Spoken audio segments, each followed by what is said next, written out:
life, love of my life. I think I'm lost in your eyes. I know you'll always be mine. Cause I'm the reason you died. I know you'll always be beside me.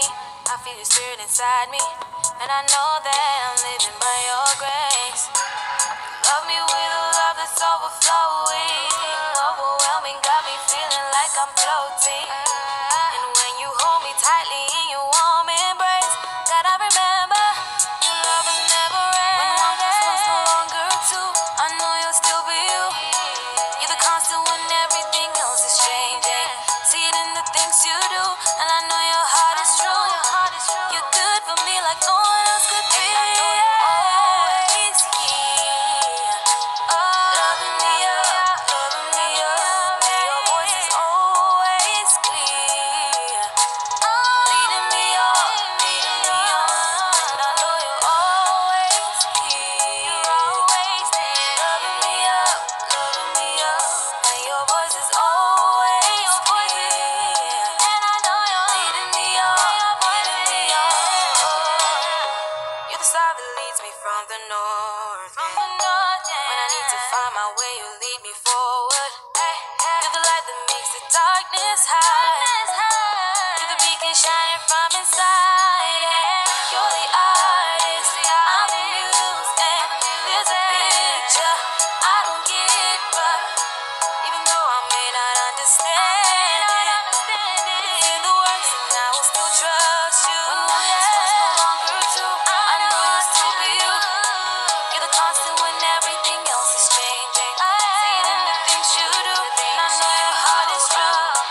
You're good for me like no one else could be. Always loving me up, loving me up. And your voice is always clear. Oh, you're leading me on, leading me on. And I know you're always here. I know you're always loving me up, loving me up. And your voice is always clear, leading me on, leading me on. And I know you, and your voice is, and I know and your voice is, yeah.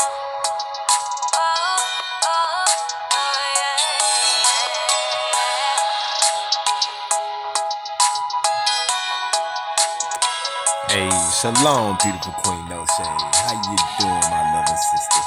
Hey, King, well I am is in the building. Shalom, my brothers. Shabbat shalom, man. Kwam Yasharallah. All Israel, man. Please stand up. Now, families, we is going to go over the 7 spirits of the Most High that will lead you into the wilderness, what we call the safe haven, a place of safety, families. Now, families, about 5 minutes into this live, the live is going to kick everybody out, families. But families, just leave, go to another video, and then come back and holler at me. Your brother will still be live, families. Why does that? I do not know. But families, we will still be in the building. I want to say to Yasharallah on all 4 corners of the planet, Kwam Yasharallah, families, Shabbat Shalom. It's time to get this understanding. And what is the Most High is trying to tell us? Yesterday, families, I surely do hope that y'all loved about the when the manna is going to cease and when the Most High will close the doors of heaven, families, and he will shut up the words, what they call a famine of the word, families. And in this hour during the Great Tribulation, families, you will be seeing that.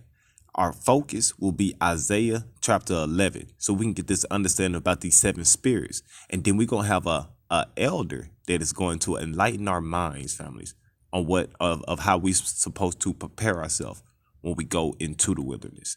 With that being said, families, we're just going to play another joint. If it kick us out, families, just come back and holler at your brother.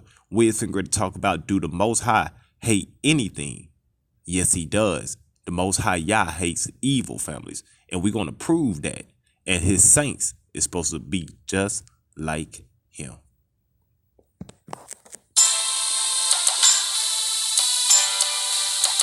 Still in the vineyard, working for the Most High, non-stop.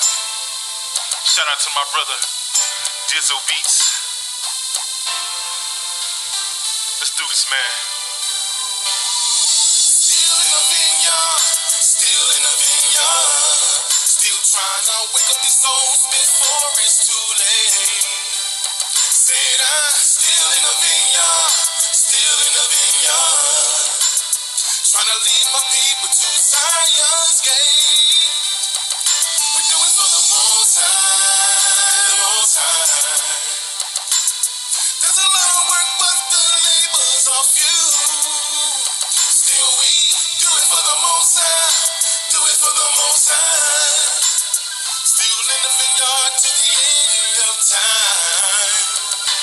Up early in the morning, pen and pad in hand. A brother send me a track, he wanna work for the Most High. This work is serious, we don't play around. So many souls on the line that's on their way down. Father, open their eyes to see. Do my people even know what's really going on? This world is crumbling, this world is crumbling. That's why I'm up in the vineyard and always working. Still in the vineyard. Still in the vineyard. Still in the vineyard. Still trying to wake up these souls before it's too late. Said I'm still in the vineyard. Still in the vineyard. Trying to lead my people to Zion's gate. We do it for the Most High, the Most High. There's a lot of work, but the labors are few. Still we do it for the Most High, do it for the Most High. Still in the vineyard to the end of time. Man, you know, still in the vineyard. Even if you get rejected a bunch of times, still keep putting in that work for the Most High. Said I'm still in the vineyard. Still in the vineyard. No matter what people say or what they do, gotta keep doing the work. Still some souls out there that need to hear this truth. Teaching how to stay in the scriptures in these last days. And staying ready for the Most High, cause His Son is on the way. This work is serious. You don't want no blood on your hands. That's why I stay in the vineyard, trying to reach as many souls as I can. Father, open their eyes to see, Do my people even know what's really going on? This world is crumbling, this world is crumbling. That's why I'm up in the vineyard and always working. Help out here. Still in the vineyard, still in the vineyard. Still trying to wake up these souls before it's too late. Y'all see what time it is? Said I'm still in the vineyard, still in the vineyard. Gotta hurry up and get this done. Trying to lead my people to Zion's gate. We do it for the Most High, the Most High. There's a lot of work, but the labors are few. Still we do it for the Most High, do it for the Most High. Still in the vineyard to the end of time. The last days. To the end of time. Still in the vineyard, still in the vineyard. Hey. I'm trying to wake these people up, you know what I'm saying? Said I'm still in the vineyard, still in the vineyard. Work don't stop. Yeah. Trying to reach my people. We do it for the Most High, the Most High. That's why we do it. I mean, safe people still working. That's why we do it. They working overtime. Still we trying to win every soul we can. You know what I'm saying? For the Heavenly Father. Quadruple overtime. We out here working to reach the most top people. Ooh. We need some help out here, yeah. Help out here. Say, time is running out. Use your gift. Time is running out. The Father gave you to reach one person. Yeah. Coming up with wake up these people. Still in the vineyard. Still in the vineyard. Yeah. A lot of souls gonna be lost. Y'all know what this means. Said I'm still in the vineyard. Still in the vineyard. Back to the kingdom. Gonna make it back to the kingdom. Yeah. All praises to the Most High families. Now, I surely do hope that everybody got their Bible. I hope that you got a pen and a pad, beautiful Queen O'Shea. I hope you had time to go get them things. If not, I'm going to play one more song before we get into our lesson. Everybody that's in the building, if you're in the building, I want to say Shabbat Shalom. Families, we will start off at Isaiah chapter 11, 1 through 16. The precept to that, families, will be the book of Proverbs, chapter 8, 1 through 36. And then we're going to add on another precept after that, families.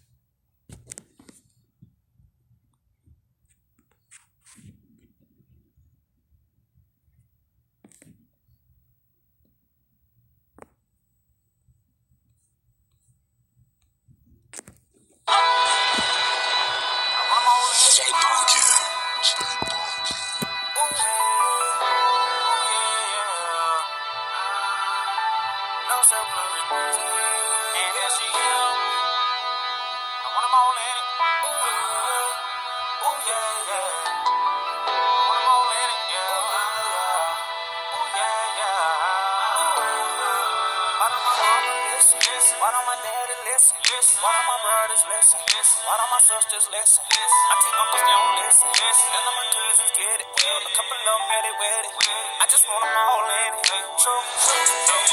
Why don't my mama get it? Why don't my daddy get it? Why don't my brothers get it? Why don't my sisters get it? I think uncles they don't get it. None of my cousins listen. Well, a couple of them really get it. True. Why don't all in it? I don't know, listen, I don't listen, I want them all in it, I want them all in it, I just want my mama in it.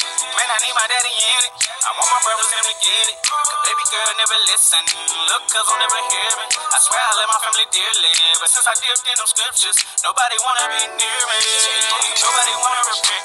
Complain about keeping commandments, but you can keep all of these laws. In America, you follow rules. Turn around and say I'm in the cold. But look at the stuff that you do. You be spending your money on these money things. I pray that most I redeem my family, cause nobody wanna listen. Got a couple cousins rolling with me. This ain't my word, the scripture. All facts, no fiction. Diffractions called friction. I rather multiply. You be reminding me 7 and 6. Go and look at it with your own eyes. We chosen by the Most High.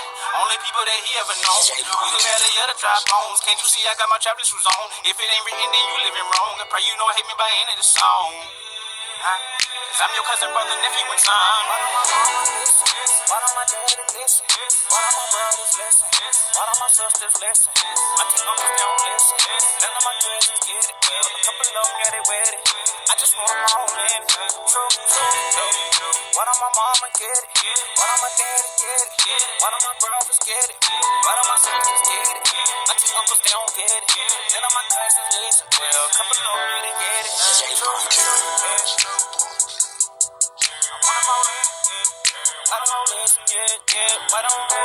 Beautiful Queen Jackal was in the building. Shabbat Shalom, sis.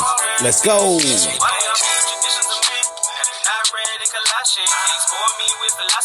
It's only one way that you getting in. That's who keep his commandments. I thought you could do all things through Christ. Guess you don't want eternal life. Christ with me clubbing on a Friday night. Church on a Sunday, that's not right. Keeping the Sabbath holy and what you like. Wanna go at a time to pay that price. Can't build a fire to cook your rice. If you don't repent, you gon' be surprised when you stand before the Most High. It will reveal your deepest lies, and I don't want you to feel this fire. Come walk with me, just talk with me, it's plain to see. If you really believe, just look and see how we in the sea. Remember who we are in our captivity. 28th chapter with the people in Deuteronomy. Why don't my mama listen? Why don't my daddy listen? Why don't my brothers listen? Why don't my sisters listen? I think uncles don't listen. None of my cousins get it. A couple of them get it with it. I just want them all in it. True. Why don't my mama get it? Why don't my daddy get it? Why don't my brothers get it? Why don't my sisters get it? I think uncles they don't get it. None of my cousins listen. Well, a couple of them really get it. True. Why don't listen, why don't listen, I want them all in it, I want them all why they don't get it, All praises to the Most High Yah families. Man, I want to give a big shout out to beautiful Queen Jacqueline, our big sister, Kwam Yasharala, sis. Hey, families. Now, the seven spirits of the Most High families, the reason why we have spirits of the Most High is because it's supposed to give you seven understandings, families. These seven spirits represents fullness. It represents the fullness of power. It as well represents the fullness of insight. Isaiah was trying to tell you how wisdom will cry out to you when you go to Proverbs chapter 8. It cries out to all men. It cries out to all nations. Us as a nation, families, we must understand wisdom and these seven spirits that the Most High given to us, families, because we are just like him. Let's go to Isaiah chapter 11 and let's get that understanding about these seven spirits. These exact seven spirits that will only be around the chosen ones in the end times during that great tribulation.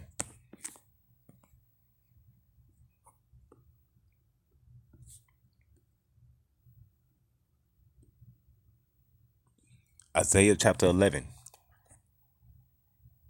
Now, families, our dagger in this will be verse number 2. But this whole chapter, families, is powerful. Let's go. Isaiah chapter 11. And there shall come forth a rod out of the stem of Jesse, and a branch shall grow out of his roots, and the spirit of the Most High shall rest upon him. Now, verse 2 is that dagger, family. You need to write this as a precept. Isaiah chapter 11, 1 and 2. The spirit of wisdom, that's 1. And understanding, that's 2. The spirit of counsel, that's 3. And might, that's 4. The spirit of knowledge, that's 5. And the spirit, Salaki families, and the spirit of the Most High shall rest upon him. The spirit of wisdom, 1. The spirit of understanding, 2. The spirit of counsel, 3. The spirit of might is 4. The spirit of knowledge is 5. And of the fear of the Lord, that will be 6. And shall make him of quick understanding in the fear of the Most High. There goes 7 right there, because you will have quick understanding, families. Once you understand these spirits, you have one that will be wisdom. Wisdom will cry out to you first. Then wisdom will bring you understanding. That understanding will make us counsel amongst each other, families. That might will give you strength, because now you know what the knowledge you now hold, families. And the spirit will be the knowledge of the fear of the Most High, because the fear of your Father, families, is giving you this understanding. And that spirit, that 7th spirit, will be quickened. It will be a quick understanding. What is that spirit that quickeneth, families?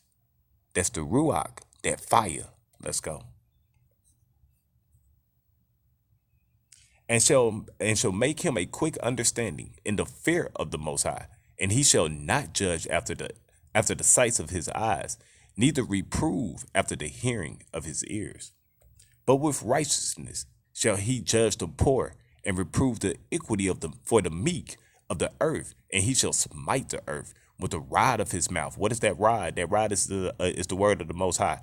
And with the breath of his lips shall he slay the wicked, and the righteous shall be girdle of his loins, and faithfulness the girdle of his reign. The wolf shall also dwell with the lamb, and the leopard shall lie down with the kid, and the calf, and the young lion, and the fatling together, and the little child shall lead them. What little child, family? It's going to be those, man, that are bathed into this truth right now. We're going to lead those, man, that's really don't have no understanding about fearing the Most High, families. You will be like a child to them, families.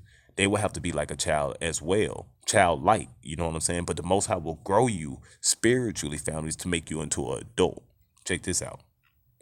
The Most High in Isaiah chapter 11, the Most High told you about these 7 spirits, and these 7 spirits will go to every nation on this planet, families. And this 7 spirits is going to save a remnant out of each nation.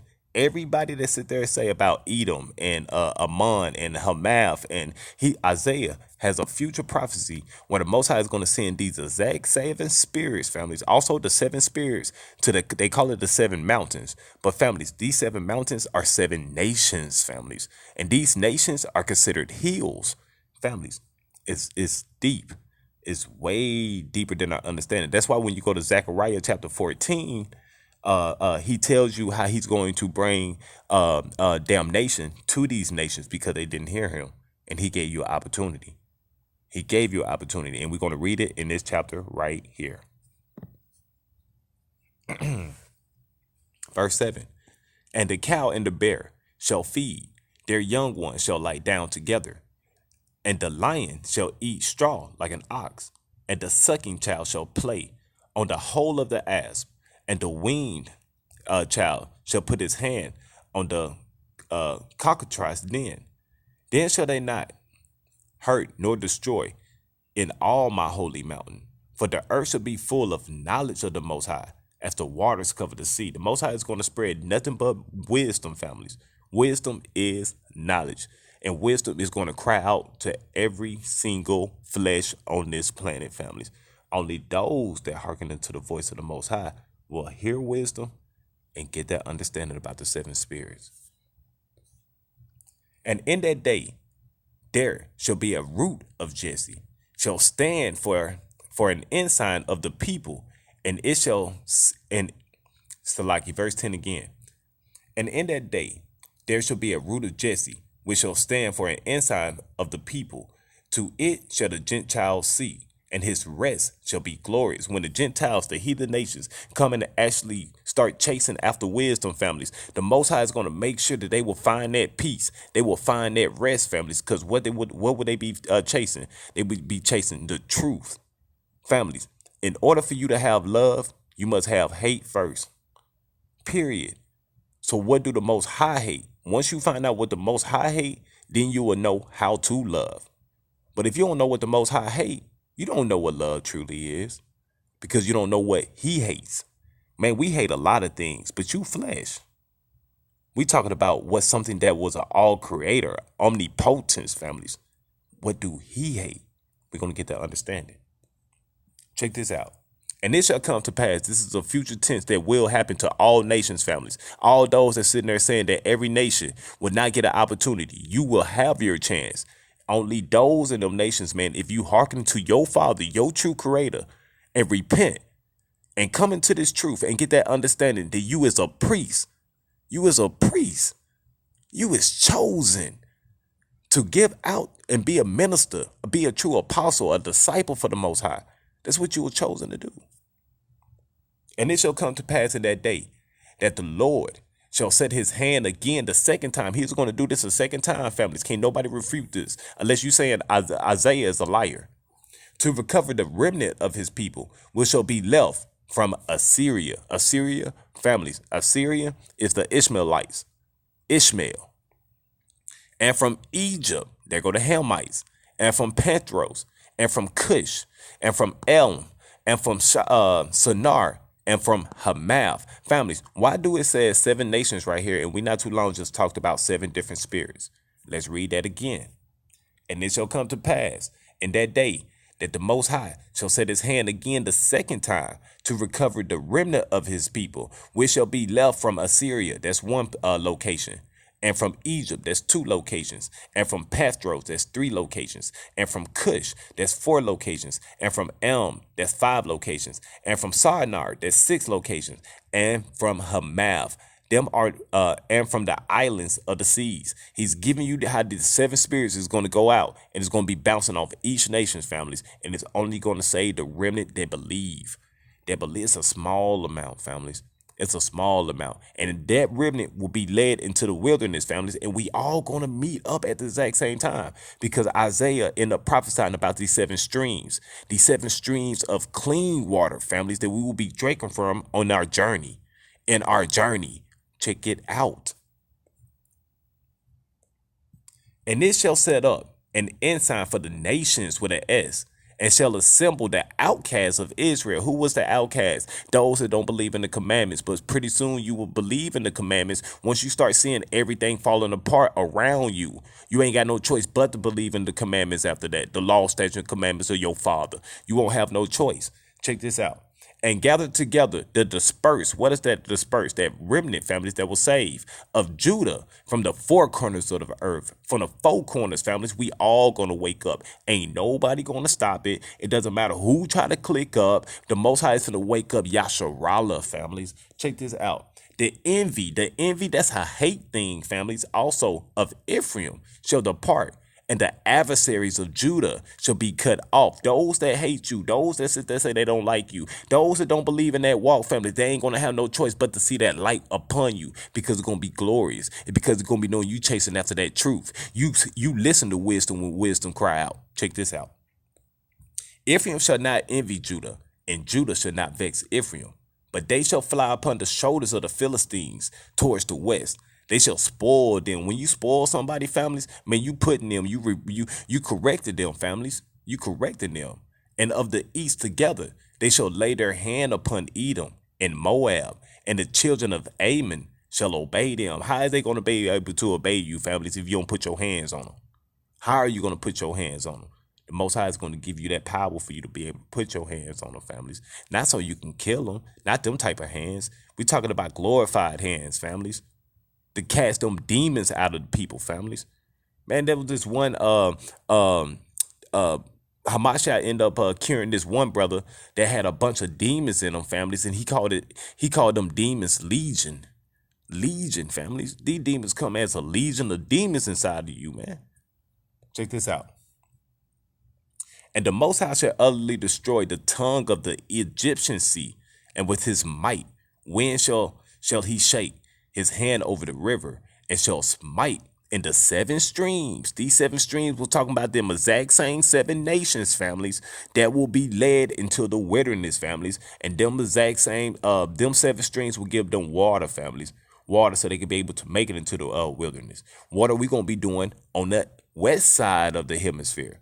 Those that's in the Americas, South Americas, over there in the, what he going to do for us? He going to tell you what he going to do for you in Zechariah. In the book of Zechariah, chapter 13, 14, and 15, he tell you what he's going to do to the western hemisphere. And there shall be a highway. What highway, families? That exact same highway where he created these 7 streams in verse 15. And there shall be in the highway for a remnant, that's a small amount, families. It ain't going to be in the millions, families, of his people, which shall be left from Assyria, like as it was to Israel in the day that they came out of what? The land of bondage. Families, when some people go to Isaiah, they don't even get that understanding, because in order for you to know this type of understanding, you got to know that you is truly in captivity. Oh yeah. You is looking to go into a spiritual wilderness, not something that people done came in the middle of the woods. No. The Most High sits there and says that he's going to make 7 streams. And these 7 streams, families, are going to lead those, man, that we call enemies, families, but they are brothers. And he's going to make sure that that small remnant will be able to meet us too, families. They're going to meet us too, and we all going to be together, families. Check this out. Let's go to that precept, because we got to bag Isaiah. Isaiah was getting pegged up by King Solomon in Proverbs chapter 8. Proverbs chapter 8. That precept was getting bagged up by King Solomon. What did King Solomon had to say? Verse 1. Do it not wisdom cry, and understanding forth her voice? She standeth in the top of high places, by the way in the places of the paths. She cried at the gates, and the entry of the city, at the coming in at the doors.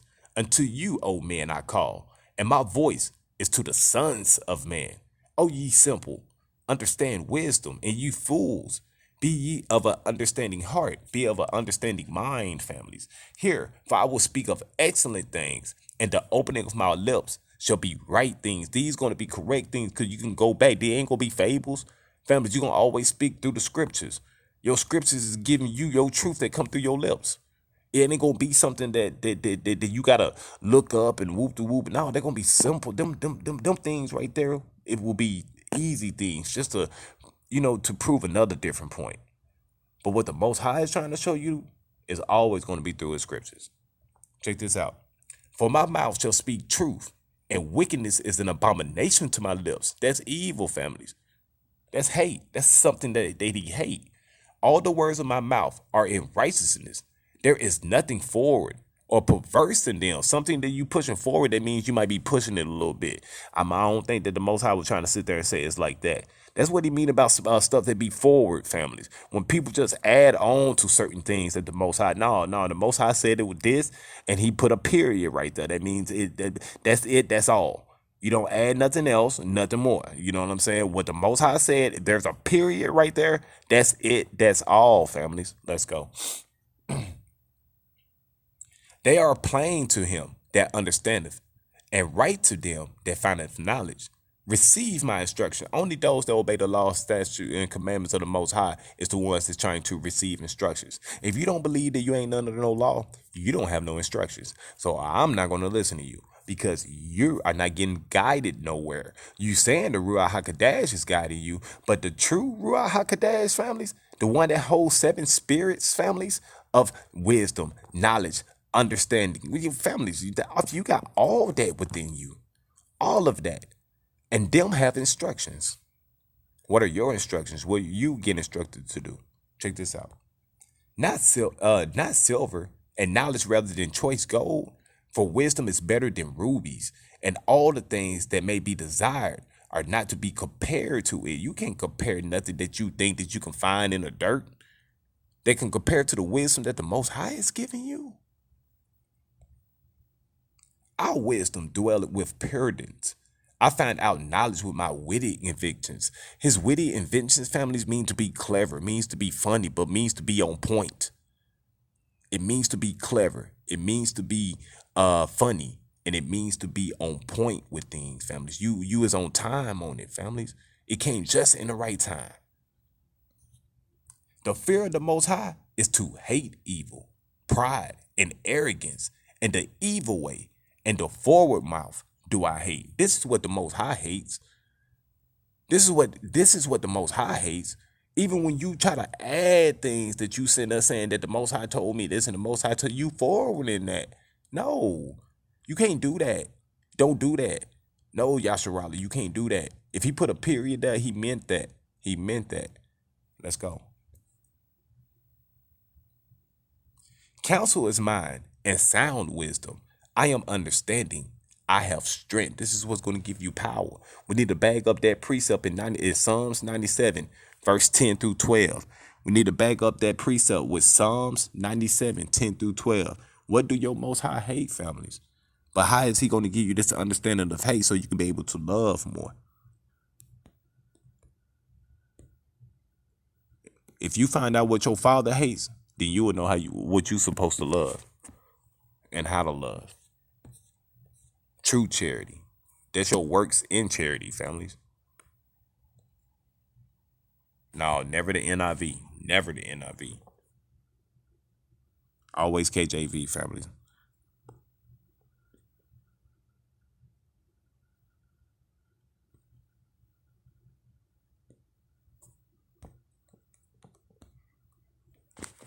Hey, bless this beautiful queen, Rita Walker. Shalapah Shalom, sis. We love you out here, queen.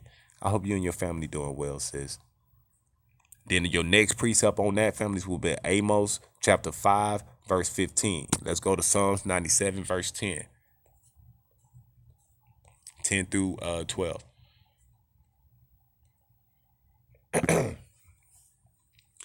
Ye that love the Most High hate evil. He preserved the souls of his saints. He preserved who? He preserved the souls of his saints, families. Not everybody. Only his saints. Check this out. He delivered them out of the hand of the wicked. Light is shone for the righteous, and gladness for the upright in heart. Rejoice in the Most High. Yea, rejoice and give thanks at the remembrance of his holiness. How you going to remember his holiness, families?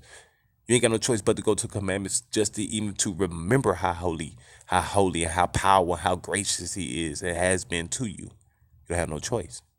But the law is supposed to be death. The law is supposed to have killed you. No, transgression of the law is what kills you.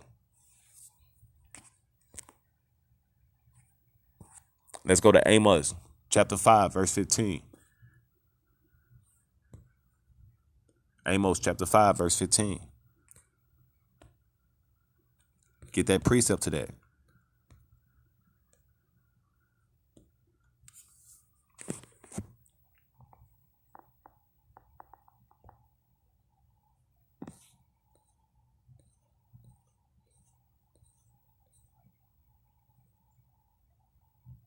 We're going to read verse 13 through 15. Therefore, the prudent shall keep silence in that time, for it is an evil time. Seek good and not evil, that ye may live, and so that the Most High, the Elohim of hosts, shall be with you as ye have spoken. The Most High is trying to tell you, you got to watch your lips sometimes. The Most High is trying to tell you, you need to keep silent. Sometimes, man, you don't always need to talk. Because sometimes we is in evil times at this moment. You are held accountable for the things that you speak and what you do. He's telling you that. But are you going to listen? Are you going to get that understanding? Check this out.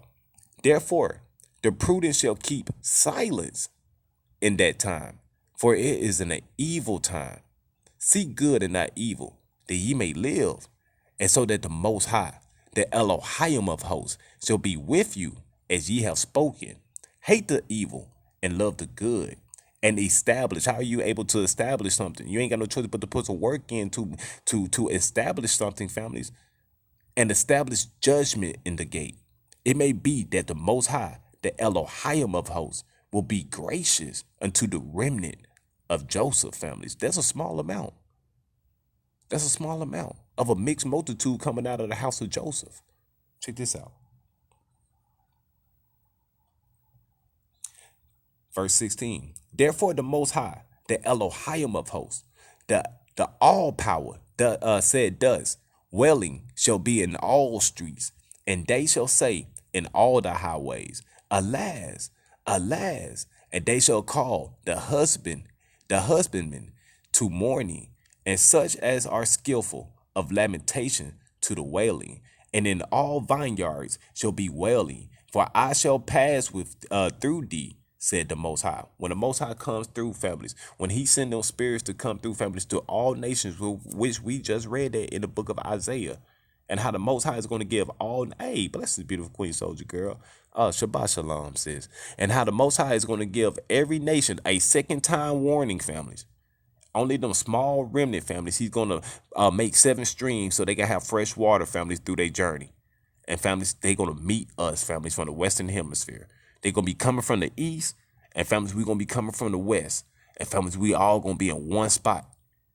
All in one spot. But how are you able to know that if you're not trying to prepare yourself? In order for you to be able to love all people, families, you must know what your father hate first. Period. But how do we know what he hate? What is these 7 spirits? Because these 7 spirits is trying to talk to you. Let's go to Revelations. Let's go to an end time prophecy to get that understanding. Let's go to Revelation chapter 3, verse 1. In order for you to love first, families, you must know what your creator hate. Revelation chapter 3, verse 1. Then your second precept will be Revelation chapter 4 and 5. Then your third precept will be a next chapter over, Revelation chapter 5, verse 6. Then we're going to go to our lesson, families, and listen to our elder. That's why the Most High sits there and says that he will bring teachers amongst you, true disciples, true apostles. In this time and hour right now, families, we don't got no time to be trying to sit here and do our own little thing and then stamping the Most High name on it, families, when he's trying to sit here and tell you that everything that you see is finna crumble right in front of you. Only those that still think that they can make a no. The Most High is trying to choose only his elect and get them prepared to go into the wilderness. Revelation chapter 3, verse 1. And unto the angel of the church in Sardis write, these things said he that have the 7 spirits of the Most High. We already read what them 7 spirits was in the book of Isaiah. Of the Most High. And the 7 stars, I know thy works, and thou hast a name that thou livest and art dead. Be watchful and strengthen the things which remain that are ready to die. For I not found thy works perfect before the Most High. When the Most High send these spirits is going to be writing things. And families, they're going to record everything that you do, whether it was good, whether it was bad. Families, we can't just say good and bad. Families, we need to sit there and say that it was hate or love. If you love this, which was probably good, bad, But the Most High is trying to tell you that if you love this, which was good, but it was really bad, the Most High is trying to sit there and says you need to renew your mind. You need to change that, families, because these seven spirits is going to observe you. They're going to record everything that you do, families. Check this out. And they're going to look at the things that's supposed to be perfect to the Most High. Not if you was trying. No, families, you gotta perfect this. You gotta master this. The next one will be Revelation chapter 4 and 5. Revelation chapter 4 and 5.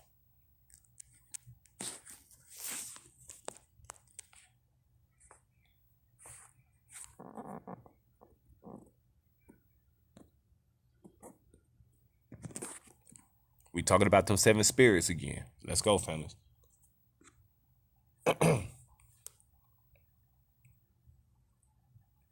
And out of the throne proceeding lightnings and thunderings and voices, and there were seven lamps and fire burning before the throne, which are the seven spirits of the Most High.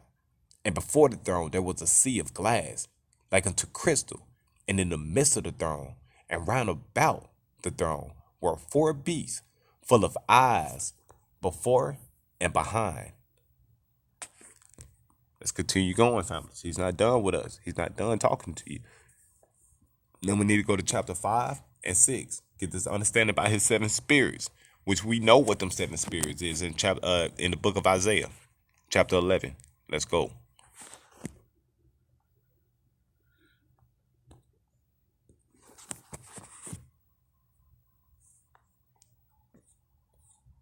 It'd be Revelation chapter 5 and verse 6. That's your precept to this. We're going to read from 5 to 6. And one of the elders said unto me, weep not. Behold, the Lion of the tribe of Judah, the root of David, coming out of the branch of Jesse, families. But people tell you don't worry about genealogies. Family, that's a genealogy right here, families, in the end times. Let's go. And one of the elders said unto me, weep not. Behold, the Lion out of the tribe of Judah, Yehuda, the root of Yahweh. Yahweh means David, families, in Hebrew. Yahweh have prevailed to open the book and to loosen the seven seals thereof. And I beheld, and lo, in the midst of the throne and of the four beasts, and in the midst of the elders stood a lamb, and it had been slain, having 7 horns and 7 eyes, which are the 7 spirits of the Most High, forth into all the earth. And he came and took the book out of my right hand, out of the right hand of him that sat upon the throne. Who was able to have that power to take this book, families? We do know now, families, that is Jesus Christ of Nazareth, Emmanuel, Yeshua HaMashiach, families. All power to the Most High, Yah. Man, all power to the Most High. He was the only one that was worthy, families. And he's showing you how you have them exact same 7 spirits, families. But you must know what the Most High hates. Let's go to Psalms chapter 45 and 7. Psalms chapter 45 and 7. Just to even know how these 7 spirits are supposed to truly work inside of you.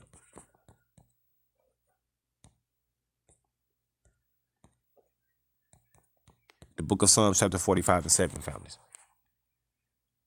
Yeah, beautiful Queen Soldier Girl. The Most High is saying, woe unto them who call good evil and evil good in that day.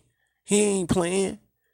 And in families, they're going to be deep when they be doing that. They is going to be deep, families. What they think they was right, but you was really wrong the whole time. When you thought you was doing right, you was really going left field. You was all in mix of folliness. You was folly for real and didn't want to be corrected.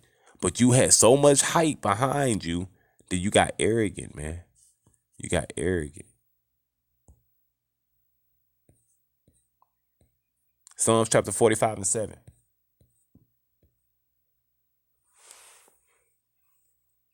Now let's read verse 6.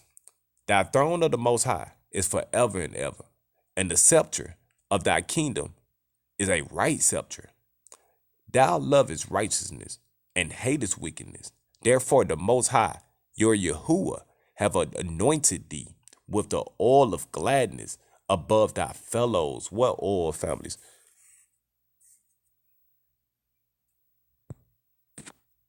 What oil, families, is he talking about? That exact same oil will be the blood of the lamb, families, that you find in Hebrews chapter 1, verse 9. What oil was that, families? That oil is the blood of the lamb that you'll find in the book of Hebrews chapter 1, verse 9, families. That is the orders of Melchizedek. These are instructions. What oil was he talking about, families?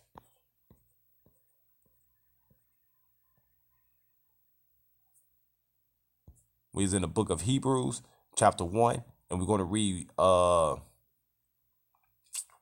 verse 6 through,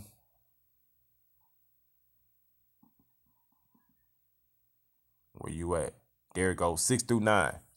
6 through 9. This is in the orders of Melchizedek, the new covenant commandments that you're supposed to be doing and knowing in this hour, families. And again, he when he bringeth in the first begotten into the world. Who was that first begotten, families? That was Yeshua Hamashiach, Jesus Christ of Nazareth, Emmanuel, into the world, he saith, and let all the angels of the Most High worship him. And of the angels he said, who maketh his angels spirits and his ministers a flame of fire. That's that Ruach, families. That Ruach is fire. It's fire, families. He's showing you fire. Check this out.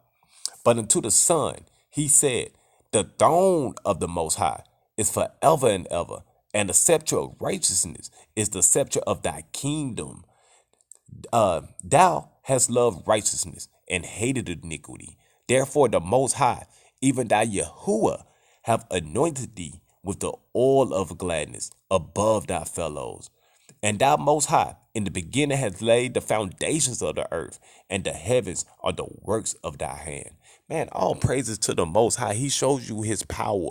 You would know how to love if you know what he hates first, families, and you would know how powerful you truly are. Let's go to Psalms chapter 26 and 5 just to bag that up. Let's go to Psalms chapter 26 and 5 first, just to bag that up. In order for you to love thy neighbor, families, even in order for you to have true charity, you must know what your creator hates first, families. And know how to prepare yourself when you go into this wilderness. A lot of people is going to be lost, families, and when it's going to be that time to leave, families, they're going to be those, man, that was preparing ourselves when he gave us that warning. When he gave us that warning and we was coming together preparing ourselves. And when we leave, they're going to be left behind, man. Psalms 26 and 5. We're going to read 1 through 5. Judge me, O Most High. I don't want no man to judge me. I want my Father, my Creator, to judge me. Judge me, Most High, for I have walked in my integrity. I have trusted also in the Almighty. Therefore, I shall not slide. You won't backslide, families, once you done been instructed to walk the right way. Examine me. Who's going to examine you? The Most High is going to examine you, O Yahuwah, and prove me. Try my reins and my heart. The Most High is trying to tell you that once the Most High examine you, you want yourself to be proven to be worthy. You want to be proven to be worthy. You is willing to be tried in the fire, families. Let that Ruach really try you, families. And the Most High said that says, try my reigns. What you going to be reigning on? You're going to be reigning right next to Jesus Christ of Nazareth, Emmanuel, Yeshua HaMashiach, families, with power and might. With a rod of iron, families, you will be reigning. And he's saying that saying, and my heart, what is your heart? Your heart is your mind. For thy loving kindness is before my eyes. And I have walked in that truth. You is not going to fade away. You're going to walk in his truth. Check this out. I have not sat with vain persons, neither will I go in with dissemblers. You ain't going to go with people, man, that are vain, that's looking at vain things, and then they're going to mix it in the spiritual world, in the spiritual world where you know good and heck and well, man, you in two different realms. That don't even make sense. Then you want to sit here and say that you having spiritual powers, but you working off worldly things. That don't even add up, families. When you read the scriptures, it don't make sense. Why? Because that's confusion, man. That's confusion. You ain't even supposed to be walking amongst them type of people, man. You ain't even supposed to be around them type of people, families. When you asking your creator to prove you, to examine you, to instruct you. Check this out, families. I have hated the congregation of evildoers, I will not sit with the wicked. I will wash my hands with innocency. You're going to be innocent in the things that you do in your walk, families. So will I come past an altar of the Most High. You is willing to walk past his altar, families. You is worthy to walk past his altar, families. And he will sit there and say, my child, job well done. But people swear they know the answers. Your answers is in these scriptures, man. That's where your answer at. Let's go to Proverbs chapter 29 and 27. Let's go to Proverbs chapter 29 and 27.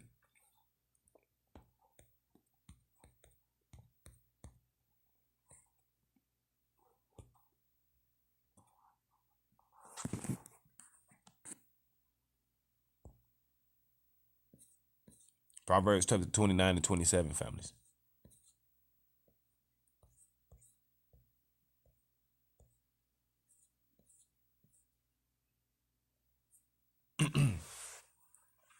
And the unjust man is an abomination to the just, and he that is upright in the way is an abomination to the wicked. There's a separation right there, and the Most High is going to make sure He's going to keep that separated. So, families, those that is preparing themselves to go into the wilderness, you need to get this understanding, families, man, that precepts will give you understanding, and you're going to hate every false way. That's going to be in Psalms chapter 119, 104. That's going to be in Psalms chapter 119, 104. Families, you are an instructor, families, to follow His instruction, families, and to walk in them. You has been commanded to do that. You was instructed to do that, families. And families, do not let nobody lead you out the way. Out the way, families. Stay strong into what you believe in, families, and stay strong into the instructions that the Most High gave you. Psalms 119, 104.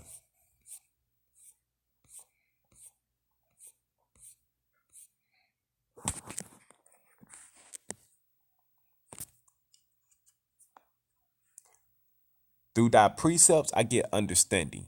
Therefore I hate every false way. The word is a lamp unto my feet and a light unto my path.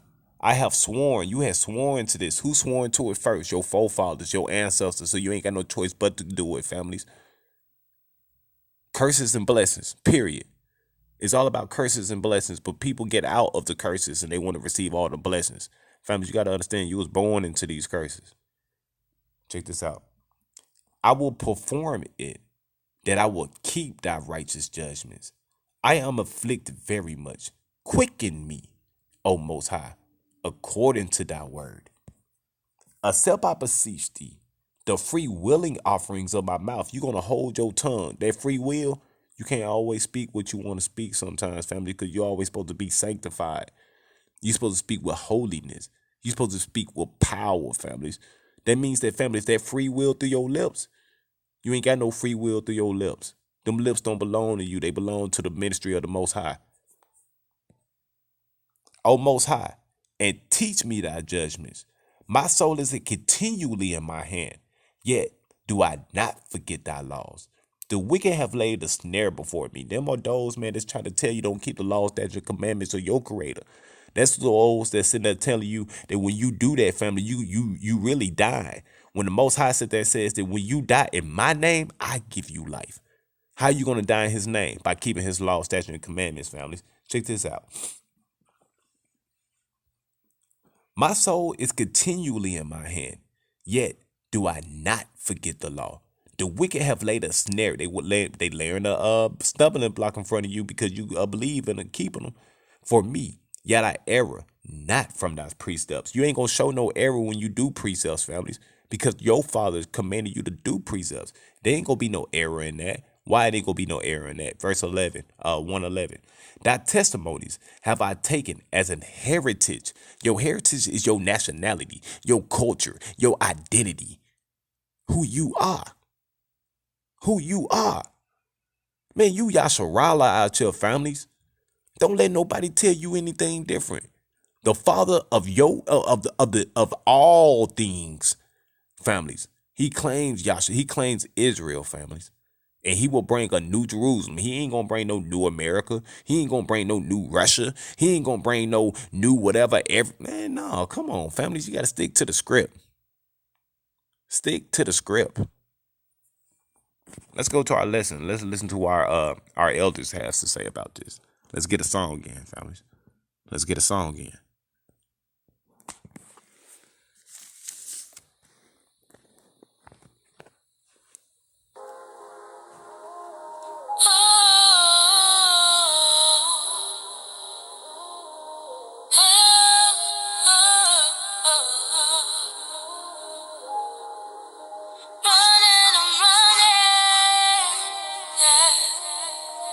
I love to see when you smile, hate to see when you down. I always try to encourage you when I come to your town. Life can be so unfair, everything could go wrong. It's the way you respond to show what foundation you own. You try your best not to cry, play it off like you're cool, but in your eyes I can see the pain that you have when you do. I say the Lord is my shepherd, I have all that I need. You give strength to your people, Lord, you're our portion of peace. Keep me safe from the sea, let me stay on my feet. Let me rest in your presence, Lord, when I lie down to sleep. Read your beautiful promises when I start to feel weary. You shall never forsake me, that's how I know that you're near me. You're a lamp to my feet, you're a light to my path. Regardless the circumstance, you're the joy that I have. A settled assurance to know that you're in control. I learned your yes is important, though, just as well as you know. Just as well as you know. I run to your safety place, my hope is found. They drag me to the edge to watch me fall. But I rise up, yeah. I'm gonna run to you, run to you. I'm gonna run, I have to crawl, I will crawl to you.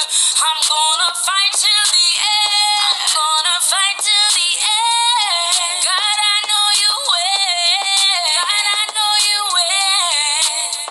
Hey, what you so bitter for?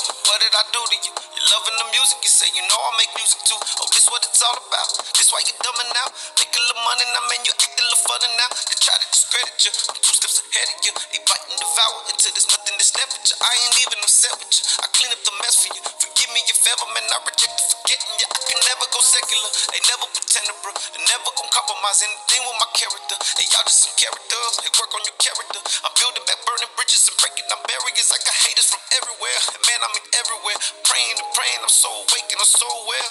Hey, don't focus on the negative around you. Focus on the one who put protection all around you. Run to you, run to you. I'm gonna run, I have to crawl, I will crawl to you. I'm gonna fight till the end. I know you will. Though my flesh, my heart will fail, you have been my strength, my portion, Lord, forever.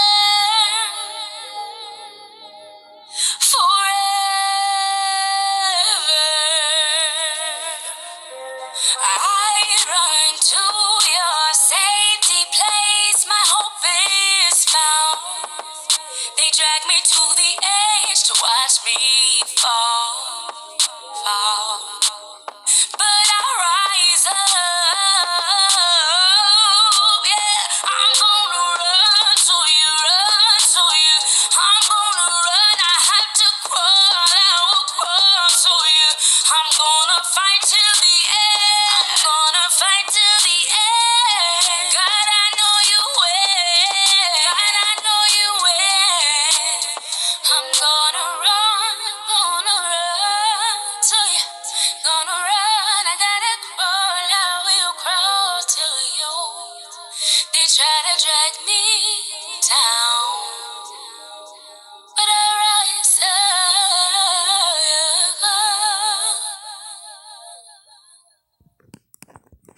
Kwam Yasharala. Oh, rise, Israel, on all 4 corners of this planet. All praises to the Most High Yah. All praises to the Most High Yah. Now, families, man, we is working in perfect timing. Our video is going to be about an hour long, which is going to be very electrifying and edifying, families. On top of that, families, I want to take us to another precept in the book of Zechariah, chapter 7 and 10, families. Add this to your arsenal. The book of Zechariah, chapter 7, verse 9 through 10.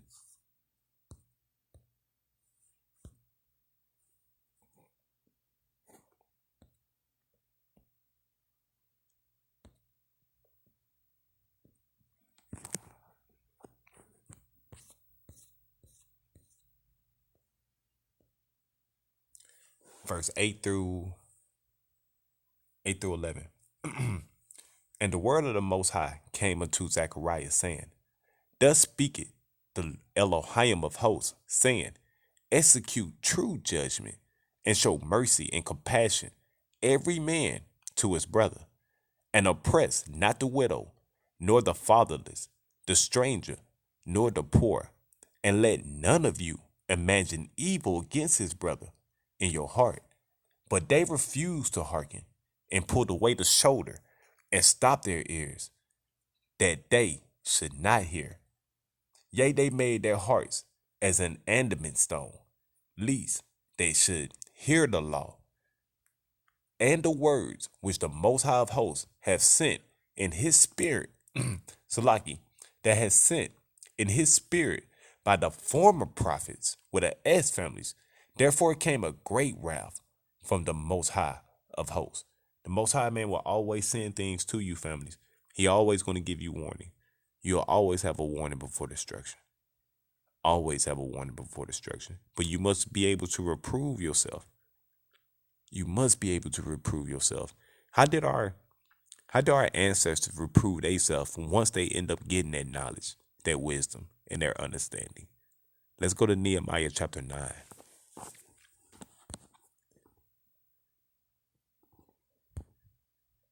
Let's go to Nehemiah chapter 9, where they end up receiving their instructions, what they were supposed to obey.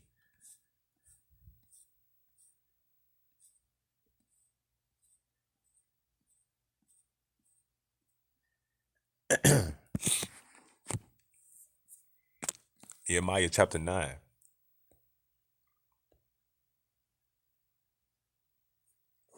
Thou camest down also upon Mount Sinai, and spakest with them from heaven, and gavest them right judgments, and true laws, good statutes, and commandments, and madest known unto them thy holy Sabbath, and commandest thou them precepts, statutes, and laws by the hand of Moses, thy servant, and gavest them bread, that manna that we was going over yesterday, families, from heaven for their hunger, angel food, and brought forth water for them out of the rocks for their thirst. He will make a stony place clear paths for you, families, and promised them that they shall go in to possess the land which thou hast sworn to give them.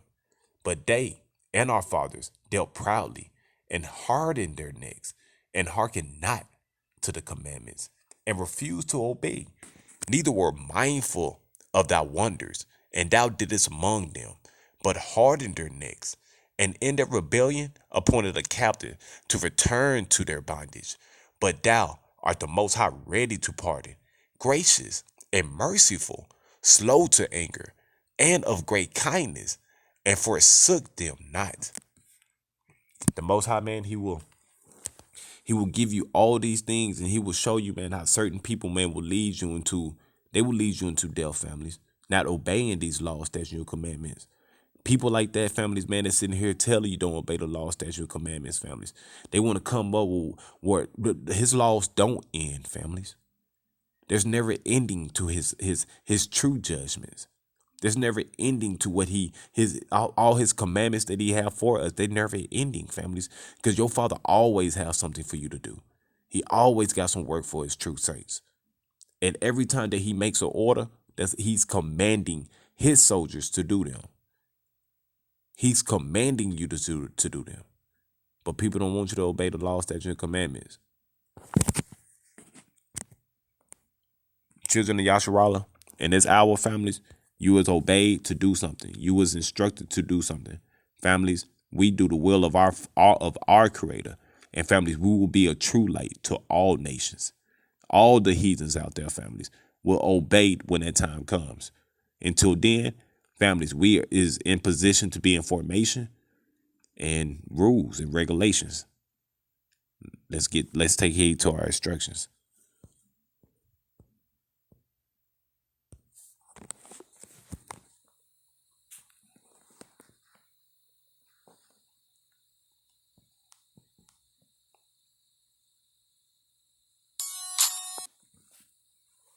Let's go, families. else, I want to say to the people that are watching us live on the internet, good afternoon. And as always, it is good to stand before you on the Lord's Sabbath day.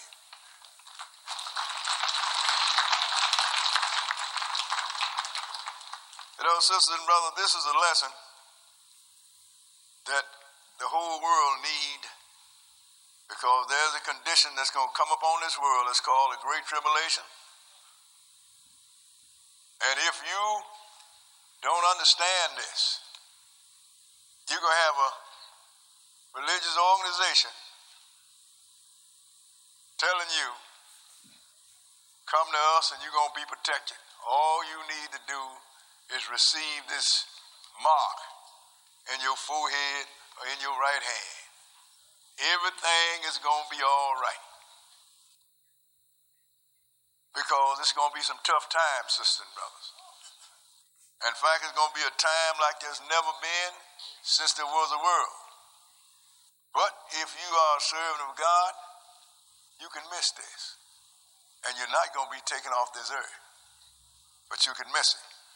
In fact, the title of this lesson is The Wilderness, a place of safety during the Great Tribulation. The wilderness, a place of safety during the Great Tribulation. Now, sisters and brothers, this is going to be carried out by Satan and his minions, but this condition is being brought upon the world by God. The reason is because this man is so entrenched in paganism, so entrenched in evil. The Lord have two choices: to slap him back into reality or do like he did the first time, drown everybody. So he said he wasn't going to do that. So this Great Tribulation is going to be brought upon this earth by the so-called holiest man on the planet. So when you turn to your God, the one that's representing your God is whooping your head, then that's going to give you some food for thought. It's going to be a terrible time. And the Lord give us signs and let us know where to look and when to look. So we're going to start this in Matthew, the 24th chapter, because Jesus is the one that's telling us about this, sisters and brothers, because he wants us to know. That's why the Lord said, call the end from the beginning. He can tell you everything that's going to happen on this earth, and which he do. He tell us through his prophecy. Then he tell us how to escape it. So the thing that's going to get you out of trouble is knowledge and righteousness. You have to know about it. Then you have to be righteous enough for the Lord to allow you to take advantage of this great escape, because it's going to be a time, sisters and brothers, that you ain't going to be safe nowhere.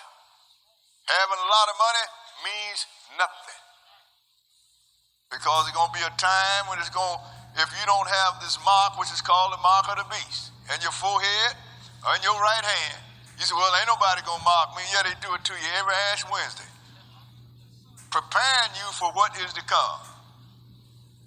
And if you don't have this mark, you could have $100 in your pocket, and you won't be able to buy a hot dog. The world don't have a clue of what's coming. We're going to start this in Matthew 24 and verse 1. This is a conversation between Jesus and his apostles. 24 and 1. Okay, go ahead. And Jesus went out and departed from the temple. And his disciples came to him for to show him the buildings of the temple. And Jesus said unto them, see ye not all these things? Go ahead. Verily I say unto you, there should not be left here one stone upon another that should not be thrown down. Now they was telling them about the beauty of the temple. He letting them know that this thing's going to be tore down. Not going to be one stone left upon another. Then they wanted to know some other things. Go ahead and read. And as he sat upon the Mount of Olives, the disciples came unto him privately, saying, go ahead. Tell us, when shall these things be? And what shall be the sign of thy coming and of the end of the world? Now, they ask him more than just when the temple's going to be tore down. They want to know when it's going to be tore down, which that happened in 70 AD. Then he said, the sign of your coming and the end of the world. Because when the Lord comes, the world is going to end the way you know it. But it's not going to end like all over with. Because the Lord is going to come and he's going to put his stamp on this world. Hear people talking about the New World Order. This is the only New World Order that's coming. And it's going to be brought forth by the Lord. So when they ask the question, the Lord answered them. Go ahead and read. And Jesus answered and said unto them, Take heed that no man deceive you. First thing he said, take heed that no man deceive you. This is a warning that the whole world have ignored.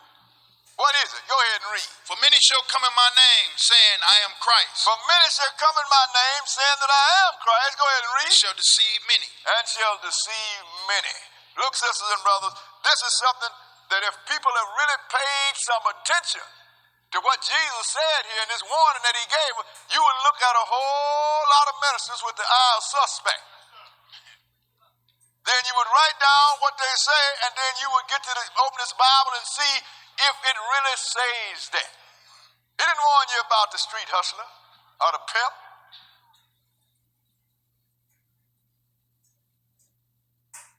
He warned you about the people in the pulpit.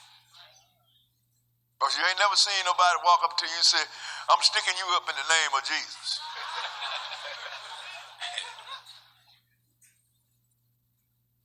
This is a warning that nobody pays attention to, sisters and brothers. Nobody. And when you warn people about it, see, that's why I don't like it old church. See, he like to talk about preachers. No, I talk the book. If it fall on a preacher, it fall on a preacher.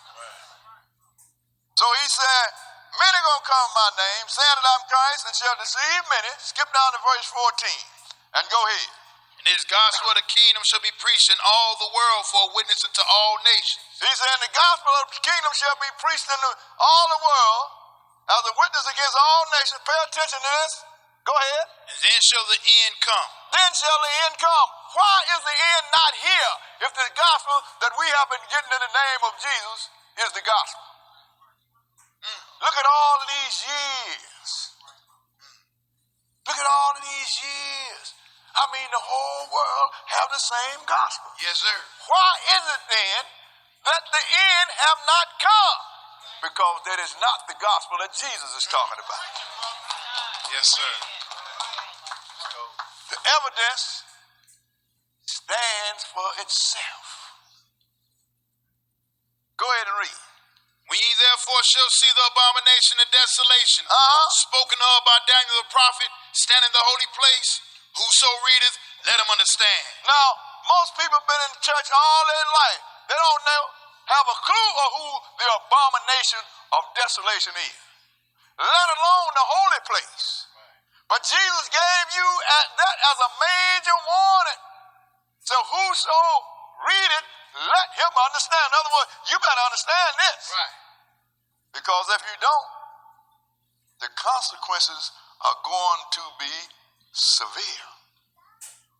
Go ahead. Then let them which be in Judea flee into the mountain. Now let them be in Judea flee into the mountain. And it tell you a whole lot of other places that you need to flee from. Right. So this is a time you got to flee, sisters and brothers. Even wherever you are on this planet, if you got some knowledge, you're going to flee to this place that's called the wilderness. No matter where you are, the Lord is going to provide. Just like when he brought Israel out of Egypt, they didn't have a clue of who could have possibly told them that the Lord was going to divide a sea. Just make them an opening in it and they can walk across dry. Shod. In other words, they walk across instead of mud, they're kicking up dust. Who could possibly have told you that God was going to do that? Right. But he did it. And that let me know I don't have to worry about a passport. I don't have to worry about airline or boat ticket money. All I got to do is know the sign and be right enough for the Lord to let me escape. Yes, sir. So he said, this thing here, when you see him stand in the holy place, you has best flee because some big drama is going to come on. What verse was that? That was in 16. Skip down to verse 21 and go ahead. But Why then- is it that you need to flee? Go ahead. But then shall be great tribulation, such as was not since the beginning of the world to this time, no, nor ever shall be. Now these great tribulations, these are that time. So you have never had a time this bad. And you will never have another time this bad. That means that's bad time. Y'all know some ugly stuff going on this earth, don't you? All kind of slaughter, ethnic cleansing. I mean, whole nations almost wiped out. Whole people almost wiped out. I mean, killed by the thousands. This time it's going to be worse than that. In fact, it's so bad until the Lord said, ain't going to be no other time like this here. He said, when you see that,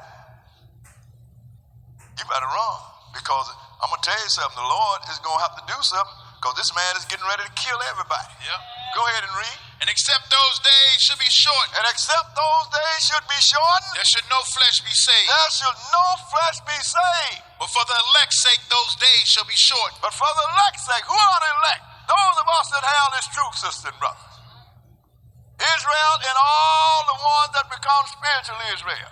For our sake, he is not going to let this man destroy all flesh. When this was written, sisters and brothers, there was not a weapon big enough to destroy all flesh. Now everybody got it. America got it. Russia got it. North Korea got it. Israel got it.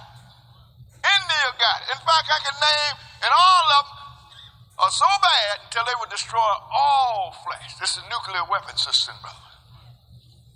But the Lord said, for the elect's sake, I am going to make this thing short. He ain't going to let this man destroy his creation. But he said, but when you therefore shall see the abomination of desolation stand in the holy place, spoken of by Daniel the prophet, whoso readeth, let him understand. But a lot of people wouldn't go to this because they said we New Testament Christians. The Old Testament's been done away with. But those of us that read all the Bible, we know when Jesus says spoken of by Daniel the prophet, he's telling us, you better go and read what Daniel says. Yes, sir. Because Daniel didn't write the stuff for nothing. So we're going to go into the 7th chapter of Daniel and look at it.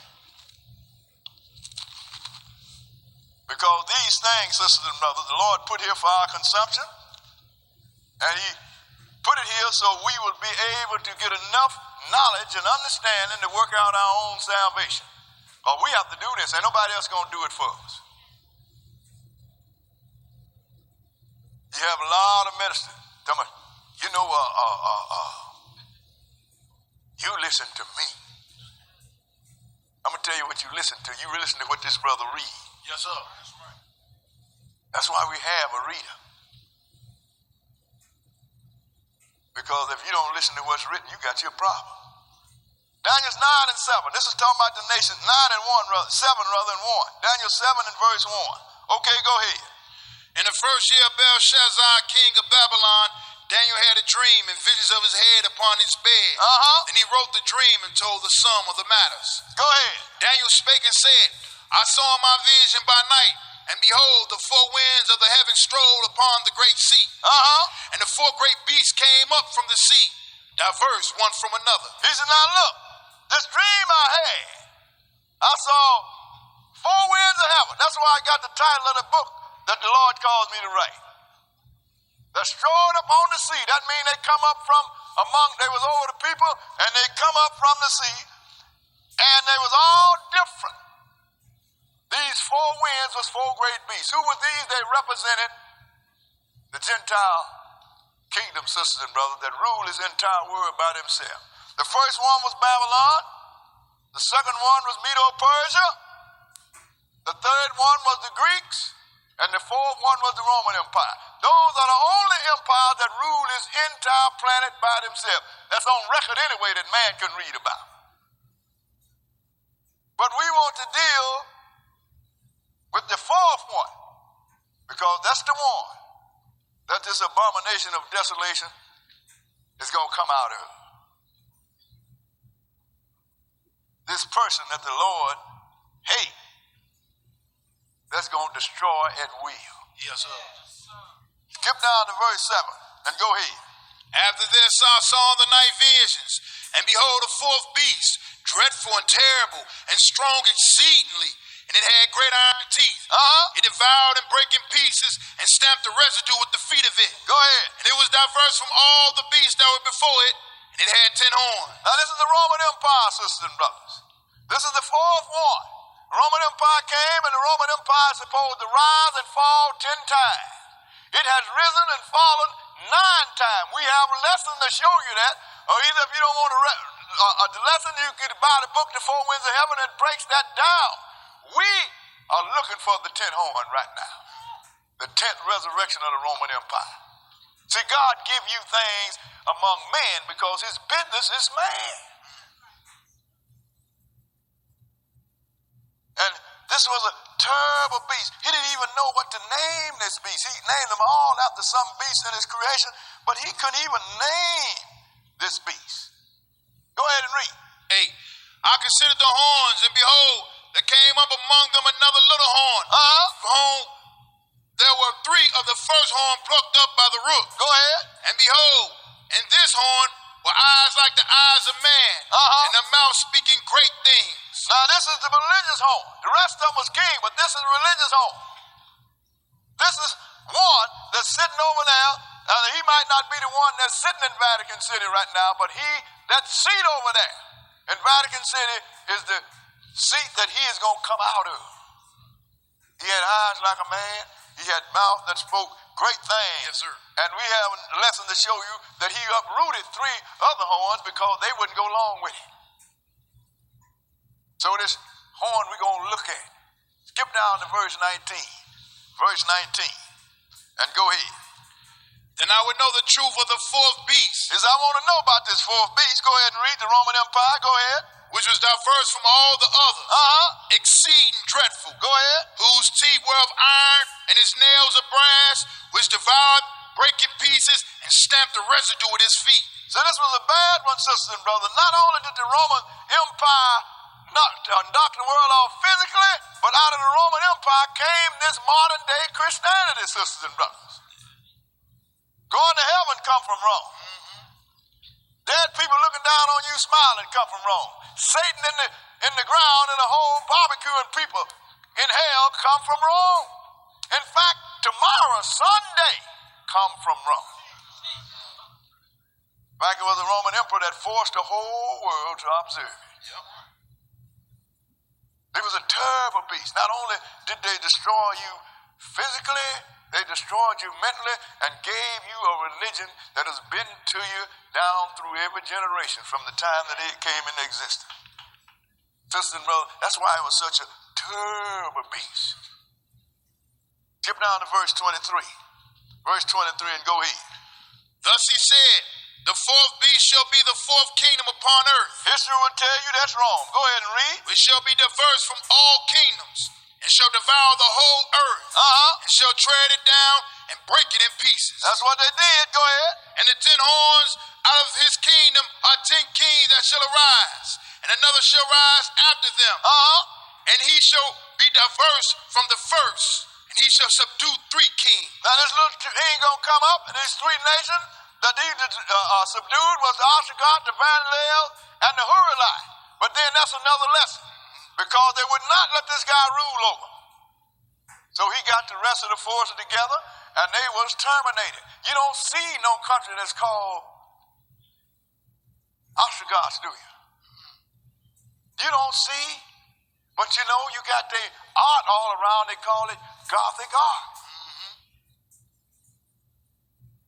And you don't see the Vandals. But you got a word that they're assigned to. They're some barbaric people. They vandalize everything. That's where the word Vandal come from. And the Hurrite, I don't know what they left. All I know is they ain't here no more. Go ahead and read. What verse? 25. And he shall speak great words against the Most High. Yes, sir. And shall wear out the saints of the Most High. And think to change times and laws. Go ahead. And they shall be given into his hand until a time and times and the dividing of time. That's 3.5 years. We already been on us down through the nation. But there's a time this great tribulation is going to be 3.5 years, sisters and brothers. Now, he's already changing the times and the laws. God's days start at sundown. The evening and the morning is the first day. But he said 12:01 is the first day. Right. God said the seventh day is his Sabbath. But then he said the first day of the week is the Christian Sabbath. Right. God said he's going to put his kingdom on this earth. He said, the kingdom is going to be in heaven. Right. And I can go on and on and on. He didn't change the times and the law. But there's going to come a time when he's going to be on this earth and he is going to make war with the saints and he's going to do it for a time, which is 1 year. Times, where the plural represent 3 years and a half is a half a year, sisters and brothers. 3.5 years. Go ahead and read. That was in 25. Now let's go further then. Let's go into Revelation 11 chapter. And we're going to look at this to show you. This guy going to be over this world. And he's going to make war with the saints. And he's going to win. That's why I said if you are a saint, the only safe place for you on this planet will be in the wilderness. Some preachers tell me what the Lord going to rapture us off to church off just before the great tribulation. I'm going to tell you something. You believe that. Con families, all praises to the Most High. Y'all on that right there. Our elder don't be playing, families. He go to scriptures, man, that people don't have no understanding about certain scriptures, and he also go to the scriptures that gonna put fear in your heart. But the Most High don't give you a spirit of fear, because families, if you know what's going to happen, then you know you preserve for the Most High. Now, I'm glad that he went to the book of Daniel, because Yeshua told us to go to the book of Daniel to get this understanding. For those who have an ear, let them hear. Now, families, a lot of people tell you don't go to the Apocrypha. But did you know that the Apocrypha was actually written? Christ actually told us to go to the Apocrypha, families. But they didn't call it the Apocrypha. They called it the book of Jasper. Families, the Apocrypha is the book of Jasper.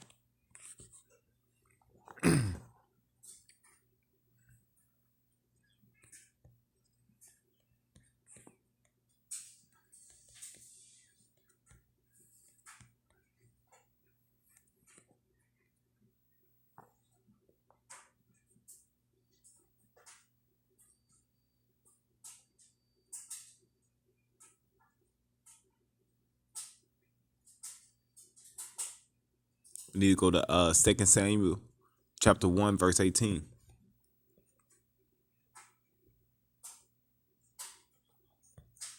Second Samuel.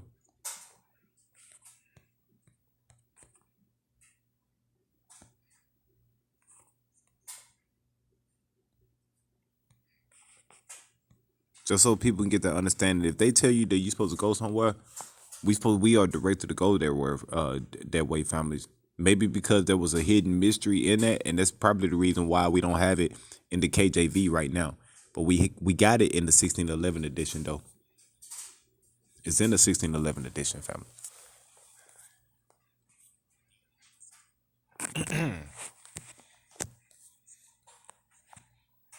We're going to read 16 through 18, and then we're going to get that understanding about the Apocrypha. And David said unto him, Thy blood be upon thy head, for thy mouth hath testified against thee, saying, I have slain the Lord's anointed. And Yahweh, David, lamented with his lamentation over Saul and over Jonathan, his son. Also he bade them teach the children of Judah, Yehuda, the use of the bow. Behold, it is written in the book of Jasher.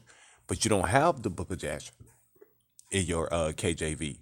But families, because the book of Jasher, it means hidden.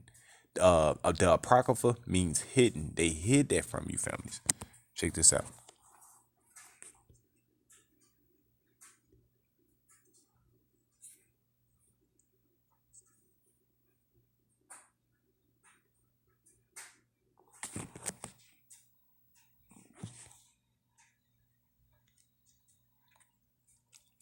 The biblical Apocrypha. Apocrypha meaning hidden in Greek. It's the collection of ancient books that relate to biblical Old Testament. The Hebrew title can be translated as the Book of the Upright. It is, however, commonly known as the Book of Jasher, named after the Book of Jasher, written in Joshua and in 2 Samuel. Now, families, the Apocrypha, we had that. We had that in our 1611 edition. They had to take it out, families, because they know that there were going to be a lot of hidden meanings in the Apocrypha, families. The Book of Jasher, families, that was going to link up to a lot of stuff that we don't have in our regular 66 books of our KJV. That's why I got to give all praises, honor, power, glory to the Most High, His strength, His wisdom, His knowledge, His understanding, families, of showing us these things. So when they tell you that you're supposed to go somewhere, families, and it's as it is written, you need to go to where it's written at, families, and obey that.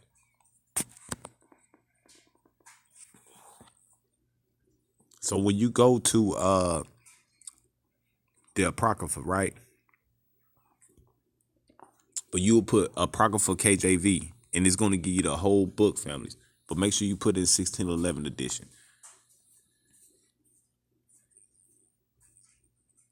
And families, you can go all through it, families. You can read from first Esdras, second Esdras. You can read from Tobit. Well, we be reading out of, families, but a lot of people don't go into that, families. They don't go into these books. You can go to the Wisdom of Solomon. That's the second, well, really the first edition of the of Ecclesiastes. You could read Ecclesiastes, the third edition. You could read the book of Baruch.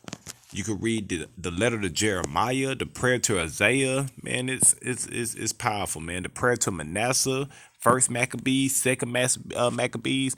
Families, the Maccabees era was doing Alexander the Great.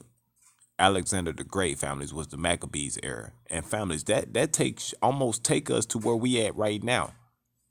Take us to where we at right now during Alexander the Great era. First Maccabees and second Maccabees is powerful, families. It really is. If it's the Most High's willing, if it's his, if he permits this, families, then we have to go and do some studies on first Maccabees and second Maccabees, families. We really have to.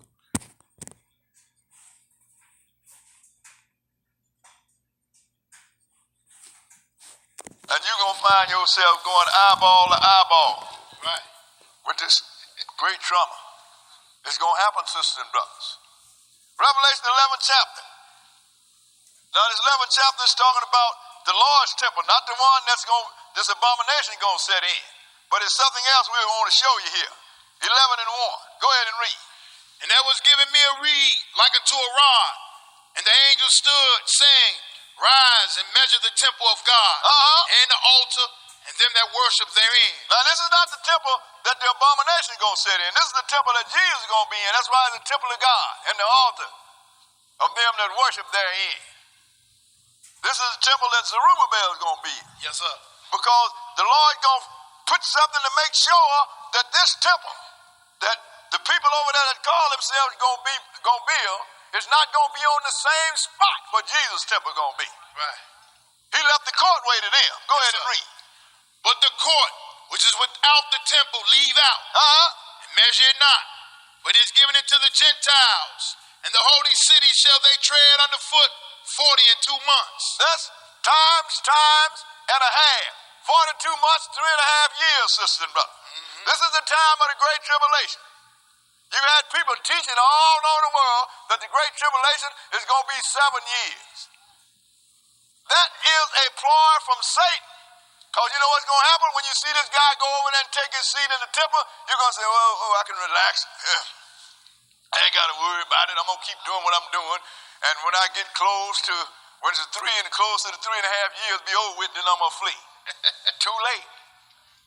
You got it. He said, what he's going to do? So he's going to give it to the Gentiles. Yep. And they are going to tread the holy city. But you see, well, why is that, brother boy? Because these people are going to build a temple in Jerusalem. And what's going to happen is, this guy going to come over there with 10 armies. And they going to deal with the people over there that call themselves us. And they're going to set Papa out of Rome directly in that temple. That's when the abomination of desolation will be in the holy place. And they ain't going to be able to do nothing about it. Go what verse? That was in it too. Go ahead. And I will give power unto my two witnesses, and they shall prophesy 1,203 score days, clothed in sackcloth. Now, how long is 1,203 score days? 3.5 years. Why is the Lord going to have two witnesses here with power? We're not going to deal with what they're dealing with. They're going to have the power to bring a drought. They're going to have power to cause fire to come down from heaven.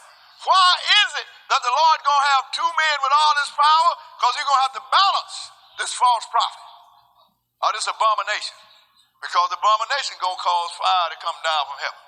The abomination is going to make a statue, I'm pretty sure it's a granite, something made out of rock, make it walk and talk.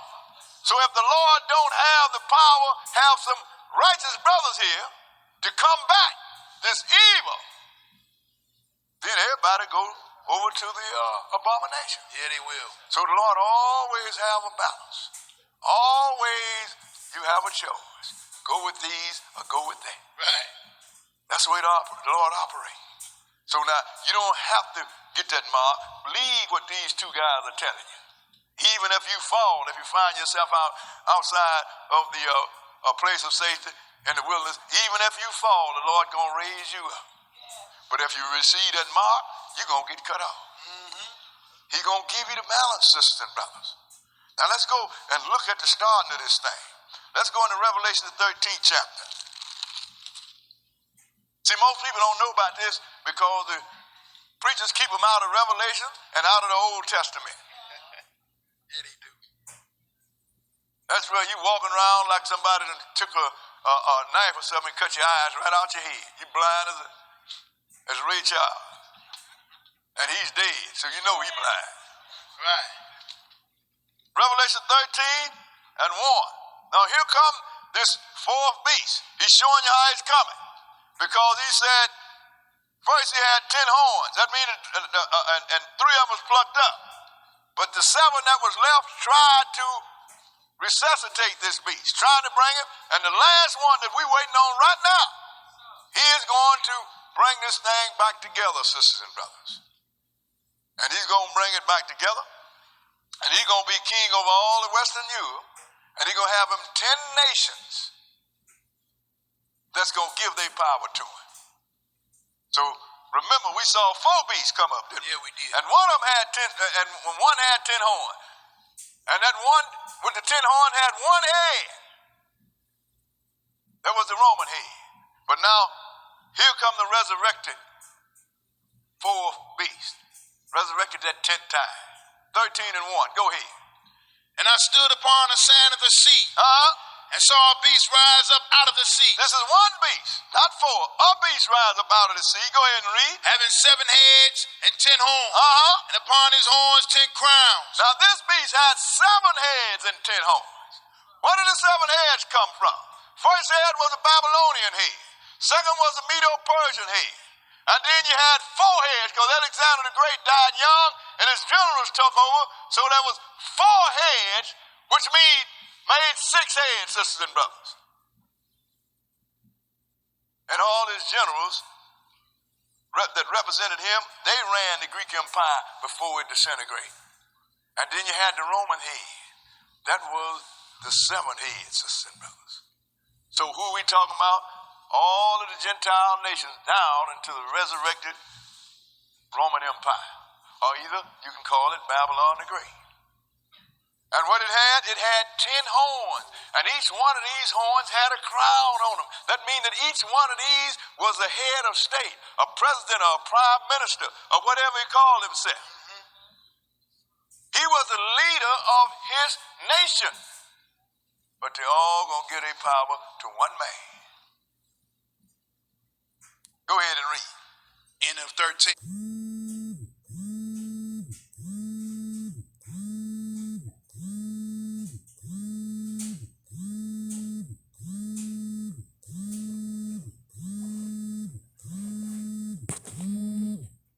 And upon his heads the name of blasphemy. And the beast which I saw was like unto a leopard, and his feet were as the feet of a bear, and his mouth as the mouth of a lion. And the dragon gave him his power, in his seat, and great authority. Now you notice, this had a part of each one of them beasts if we had read them all. But he said a dragon gave him his power, his seat, and great authority. Who is the dragon, sisters and brothers? Satan the devil. You know, I have a little bit of information that the whole world don't know. In all of the Bible, from Genesis to Revelation, Satan is the only one that said he wants to go to heaven. Right. So now, if you think you're going to heaven and that's where you want to go, then who are you following? It is so simple. Yes, sir. I got to tell people all the time, I wouldn't ask you, wouldn't put the burden on you to find it twice in the Bible. Find it one time where God said he's going to take us to heaven. And everything they read, I said, read a little more. Oh, it's not like that. Of course it's not. You have to read. So he got his power, seat, and great authority from Satan. So that means that whatever he do, he's going to do what Satan tells him to do. Go ahead and read. And I saw one of his head as it were wounded to death. Go ahead. And his deadly wound was healed. And all the world wanted after the beast. And they worshipped the dragon which gave power unto the beast. So that deadly wound that was healed, that head that was healed, that's the Roman head. And so all the world wanted after the beast. And they worshipped the dragon that gave power to the beast. What you mean, Brother Bill, all the world running after the beast? Look at what you have. Around Christmas time, what nation is it on the planet that don't have Christmas trees scattered all in the household? Everybody is talking Easter. All of them are observing Sunday. So when you worship the beast, you worship the one that gave the power to the beast. Satan the devil, sister and brother, that's the dragon. But the whole world is asleep on it. That's why what this Lord going to do with this great tribulation is going to be a marvelous thing. He's going to bring your pain from the one that you think is the holiest person on the planet. And so what you think about that? Right. Finish that verse. Go ahead. Middle of 4. And they worshiped the beast, saying, who is likened to the beast, who is able to make war with them. Yeah, and that's what they're going to say at that time, because that European common market is going to be a powerful nation. Powerful nation.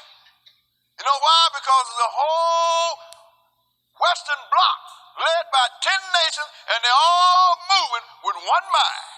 And they all have combined armies. That's going to be a huge army. And everybody's going to wonder after them. And they're going to ask the question, who can make war with all of this big, with the whole of Western Europe? Right. Go ahead and read. And there was given unto him a mouth, speaking great things. That's that little horn there. Go ahead and read. And blasphemy. And power was given unto him to continue 42 months. Now you notice how the Lord always let you know that this thing is going to be 3.5 years, yes, 42 months. The Lord knew that beast power is going to put that power thing out there, that this tribulation is going to come, but it ain't going to be but it's going to be 7 years. You looking for it 7 years. You going to wait, and you going to mess around and wait on them 7 years, and you're going to get caught right in the mouth of the lion. And that's going to be a bad time. So we're going to continue 42 months. That's 3.5 years. Go ahead and read. And he opened his mouth in blasphemy against God, to blaspheme his name and his tabernacle, and them that dwell in heaven. He blasphemed God and everything that God said. He's doing it right now, but nobody paying no attention to it.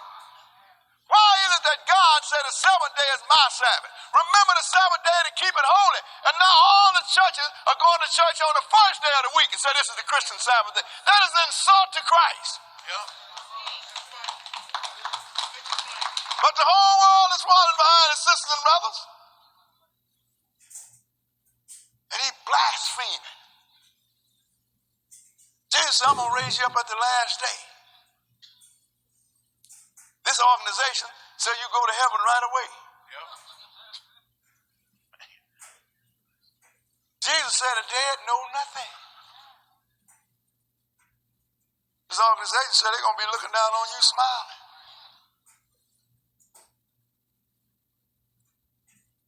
Jesus even gave you a dietary law, and I do mean Jesus, because he's the only God we ever dealt with. They told you that all you got to do is pray over it, you can eat anything. Sisters and brothers, this is a horrible thing when you look at what's being taught in churches tomorrow. 99.5% of it is wrong. But you wouldn't know, you know why? Because you don't read. You encourage not to read. And this is another thing too. Go ahead and read. 7. And it was given it to him to make war with the saints. Now you say you're a saint. Are you prepared for this? It was given unto him to make war with the saints. Go ahead. And to overcome them. In the wind. Ain't that something? The Lord is going to allow this to happen. Because he got to get somebody's attention. He's going to make war with the saints and he's going to win. Go ahead and read. And power was given him over all kindreds and tongues and nations. So you ain't going to be safe nowhere. Mm-hmm. So where you going, sisters and brothers? Where you going? Right. Only thing you have to go is to the wilderness. That's the place of safety. Because the Lord going to let this man come up in this Western Europe thing under the power of the Pope. And he going to call his sisters and brothers. And this is what you don't... Pause, families. And I love how our elder is humble when he said that, but he is dead serious. Con, beautiful Queen Jacqueline. Con, he's bringing it, sis. And families, man, we must prepare ourselves in this hour. Because families, when you read Matthew chapter 6, verse 10, the kingdom of heaven is coming to the earth, families. It's coming to the earth. The Most High is bringing his kingdom to the earth, families. Ooh, that's so powerful. I can't wait until that day. But family, we got a lot of brothers and sisters that having misinterpretations on certain scriptures. And then they feed that stuff, man, to the rest of the flock. And then we start believing that stuff. Watch out for false doctrine. Don't be so quick to have itching ears.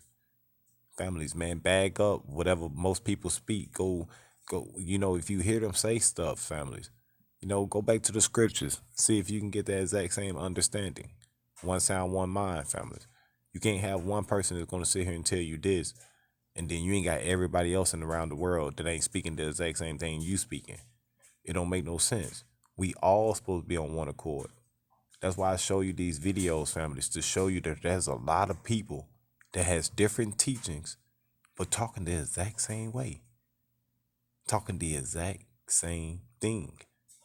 That's why I can't wait until tomorrow, families, where I can show you our other brothers, Rebirth Nation. They're going to give you part 3 of the hidden manna of all those who know what we're going to be eating when we make it to the wilderness and how the Most High is separating us. That way that Yasharallah can gather themselves together. No, go and read your history. In the name of religion, more people have been killed more than any other cause. You understand that? Yeah. And this guy gonna put a cap on it. So the only way for you to escape it, because you will not be raptured off this earth, is to find out where the place of safety is and go there. Well, brother boy, what if I can't, if I'm immobile, or if I'm in a wheelchair, or if I'm in traction on a bed? This God of yours will get you over there one way or another. Why do I say that? Because he didn't leave one Israelite, hear me, not one Israelite in Egypt. And I'm pretty sure you had some Israelites that couldn't walk and that was sick. But he brought every one of them out of it. Mm-hmm. So before this great tribulation take place, if you get this thing right, the Lord gonna deliver you. Yes, sir. Let's go into Revelation, the 12th chapter. Back right up to the 12th chapter. See, this is why I say this thing, it's worth getting this thing right. It's worth getting it right. People don't like to take the time to learn how to save themselves. People are in a hurry. Several people told me, brother, sometimes the lessons are short. You know, they want sound bites. I don't need no sound bite. I need to know what I'm doing. And the only way to know what you're doing is to get you some knowledge. Right. Well, you know, the patient don't have no patience. I said, well, that's too bad. They ain't gonna have no patience in the lake of fire, but they ain't coming out of it.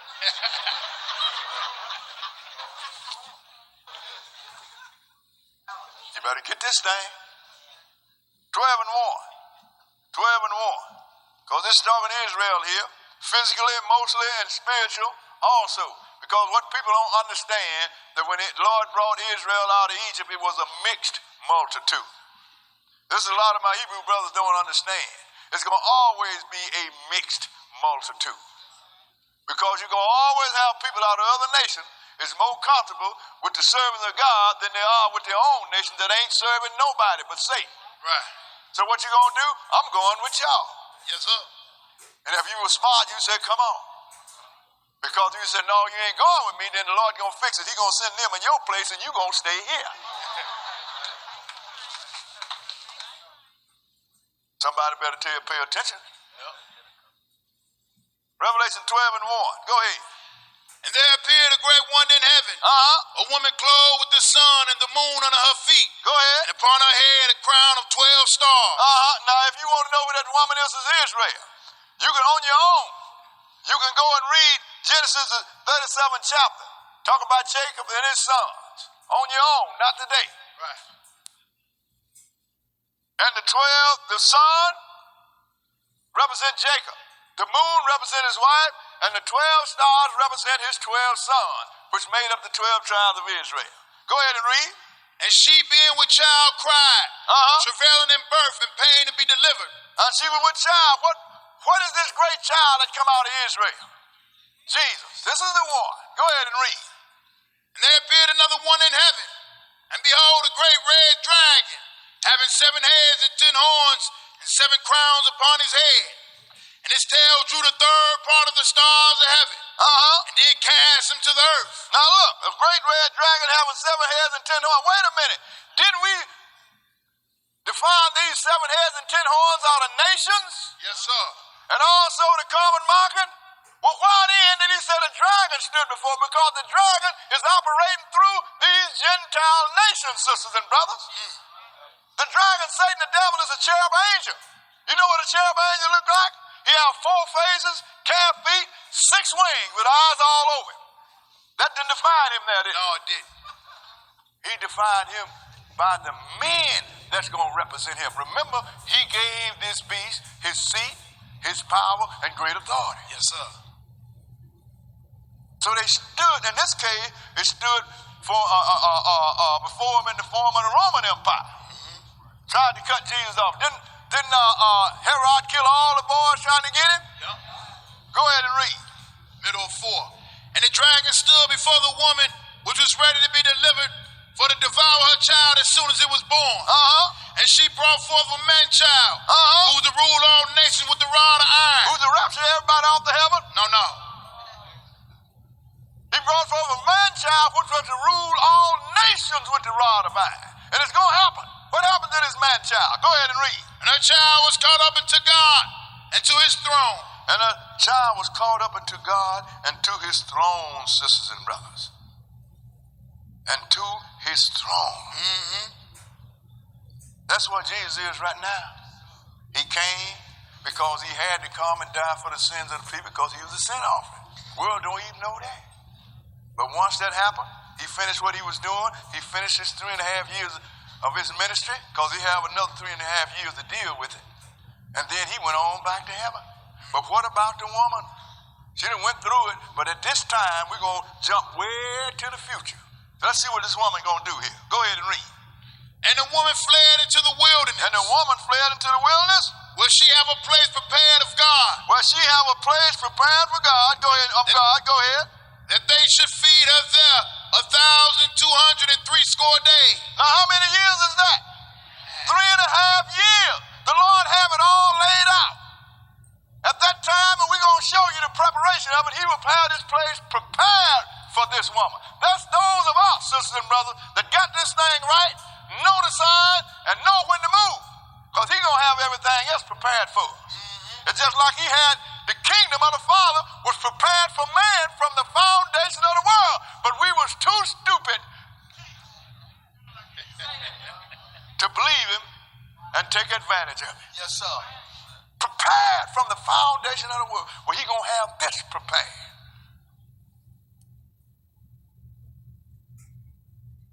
For us to be safe for that 3.5 years while the rest of the world is going through holy hell. And that defines it too, because he said in the name of righteousness, he shall destroy many. Holy hell. That ain't no misfit. That's looking, when you get in this wilderness, ain't nobody gonna do nothing to you. I mean, nobody. Let's go in the 91st chapter of Psalm and look at it. Psalm chapter 91. And I'm talking about people been in church all their life and don't even know about this. And that's the sad part about it. The Lord done mapped this thing out. He done told you what's gonna happen. And told you how horrible it's gonna be. Then he turned around and told you, I got a place for you to go though. Now, you get there, ain't nobody gonna do nothing to you. But if you don't read, or either your preacher was not sent by God, you don't know about this. It's all that simple. You don't have a clue of what's going on, but this gonna happen. Psalm 91 and verse 1. Go ahead. He that dwelleth in the secret place of the Most High Yes, sir. shall abide under the shadow of the Almighty. Yes, sir. It's going to be the secret place of the Most High. It's secret right now. Don't nobody know about it. And you're going to abide under the shadow of the Most High. Go ahead and read. I will say of the Lord, He is my refuge and my fortress. Go ahead. My God in him I will trust. Surely he shall deliver thee from the snare of the fowler and from the noisome pestilence. He's going to deliver his servant, sisters and brothers. This is this woman we read about in Revelation 12 chapter. Go ahead and read. He shall cover thee with his feathers, and under his wings shall thou trust. Go ahead. His truth shall be thy shield and buckler. Now that is your shield and buckler. The Lord's truth, sisters and brothers. You know about this thing. And you know his law, and you walk in it, and you know his signs, so you know when to move. So what's going to deliver you? His truth. That's your shield and buckler. But don't nobody deal with the truth, so you ain't got no shield and no buckler. You're butt naked. Yep. It's all that simple. That's it. Go ahead and read. Thou shalt not be afraid of the terror by night, nor the arrow that flieth by day. Now you ain't gonna be afraid of none of that. This big war going on outside. Go ahead and read. Nor the pestilence that walketh in darkness. All the famines and diseases that come from war, you ain't gonna be afraid of none of that. Go ahead and read. Nor for the destruction that wasteth at noonday. 1,000 shall fall at thy side, and 10,000 at thy right hand, but it shall not come nigh thee. You gonna be in the place of safety. The Lord gonna have you to see all of this. I don't know whether by TV or whatever, but you gonna be able to see it. He said 1,000 gonna fall at your right hand and 10,000 at your left, but ain't none of it gonna come near you. They ain't gonna shoot one shot over there. Just like when Sennacherib had Hezekiah caged in. Tell me what he gonna do. The Lord told the prophet, you go out there and you tell Hezekiah, he ain't gonna cast no rock against this city. Right. He ain't gonna build no bank. He ain't gonna shoot one arrow over the wall. And send one angel out there and kill 185,000 soldiers. This is the God that we dealing with, sister and brother. Know him and trust in him. Do what he said, and you will be in the place of safety. Yes, sir. He said, look here. 1,000 gonna fall at thy side, 10,000 at thy right hand, but it shall not come near thee. Go ahead and read. Only with thine eyes shalt thou behold and see the reward of the wicked. But you will be able to see it all. Yes, sir. What happened to the wicked? Only with your eyes will you be able to look and see what's going to happen. Go ahead and read. Because thou hast made the Lord, which is my refuge, even the Most High, thy habitation. So we live in the Lord, sisters and brothers. We walk the Lord. We eat the foods that he said eat. Yes, sir. We don't eat the food that he said don't eat. We worship on the day that he said worship on. We keep the law that he said keep. Yes, sir. That means we live in the Lord. He's our habitation. That's right, brother. This is what he's telling you here. Go ahead and read. There shall no evil befall thee. None. Go ahead. Neither shall any plague come nigh thy dwelling. How is it that that's not going to happen to you? Right here. Go ahead and read. For he shall give his angels charge over thee. Because he's going to give his angels charge over you. To keep thee in all thy ways. To keep thee in all of thy ways. I mean, that angel going to be there. He ain't going to let one bullet come across. No. Ain't nothing going to happen.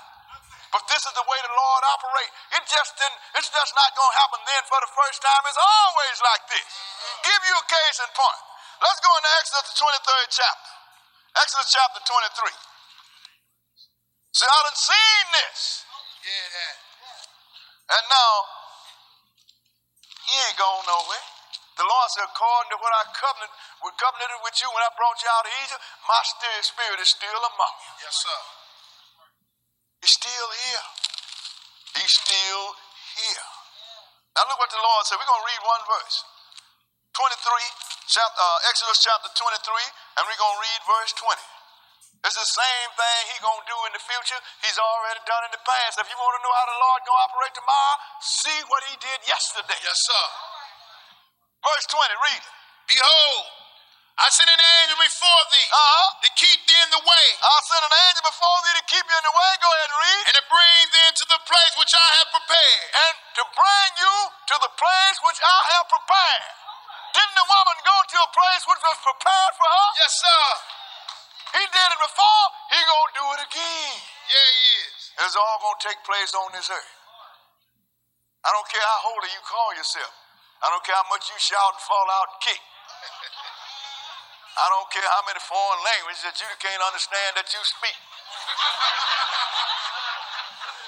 If this angel don't go before you, you in trouble. It's all that simple, sister and brother. You are in trouble. So when he say he's gonna send his angel before you to take and keep you in the way to the place he prepared, that ain't no new thing. That's an old thing. Yes, now let's go back. I should have told you to keep your finger. Let's go back to Revelation, the 12th chapter. Revelation chapter 12. Because sisters and brothers, this thing is laid out. That's why the Lord said get wisdom and knowledge, but with all your getting, get understanding. That's why all of these years, 40-something years, and I feel just like I was the day that I walked into. Because it just keeps getting better. Because I keep seeing more and more. And I know this thing is a throw away. I intend to see it. People think I be joking when it's, brother, you getting old there. You must start thinking about funeral arrangements.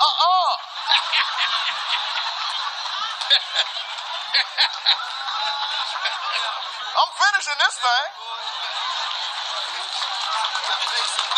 That's it. I have prayed to the Lord. I said, Lord, you started this big work by my hand. Let me finish it. Yes, sir. And I intend to do so. And I'm older than most of you in here. Now, if I'm going to finish it, then you should be able to finish it. Yes, sir. Revelation 12. And we're going to start at verse 14. Revelation 12 and 14. So the woman fled to the wilderness. Go ahead and read. And to the woman were given 2 wings of a great eagle, that she might fly into the wilderness. Go ahead. Into her place where she is nourished for a time, and times, and half a time Go ahead. from the face of the serpent. Now, because that's who the serpent's going to be operating. He's the one that the Lord is letting pull this trigger on this thing. That's why it said the people that's working got their seat and power and great authority from him. Yep. So he's going to get you off there, and you're going to be in there for 3.5 years. This time it said times and a half, just like Yes, it said sir. in Daniel's, didn't it? Because we're talking the same time, sisters and brothers. We are talking the same time. Go ahead and read.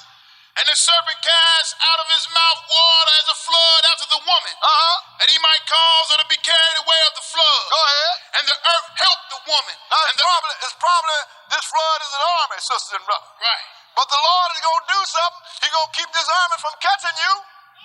He said, earth, help the woman, whether this is symbolic or whether it is an actual, either way it go, it's going to happen. Yes, sir. Finish that. And the earth opened her mouth and swallowed up the flood which the dragon cast out of his mouth. And the dragon was wroth with the woman. Now, when he couldn't get the woman, he was mad at her. So look what he did. And the dragon was wroth with the woman. Go ahead and read. And went to make war with the remnant of her seed. So he turned on her seed. Who is her seed? Go ahead and read. Which keep the commandments of God and have the testimony of Jesus Christ. See, you got some people that's keeping the commandments of God, sisters and brothers. And the testimony of Jesus. They just don't know enough about this wilderness. Right. Some way, I don't know how, they missed this. But they said, we are going to keep the commandments of God and the testimony of Jesus regardless of what is done to her. Yes, sir. So what is? Satan's going to turn on them. And those are the saints, sisters and brothers, that he's going to make war with and prevail. Yeah, he is.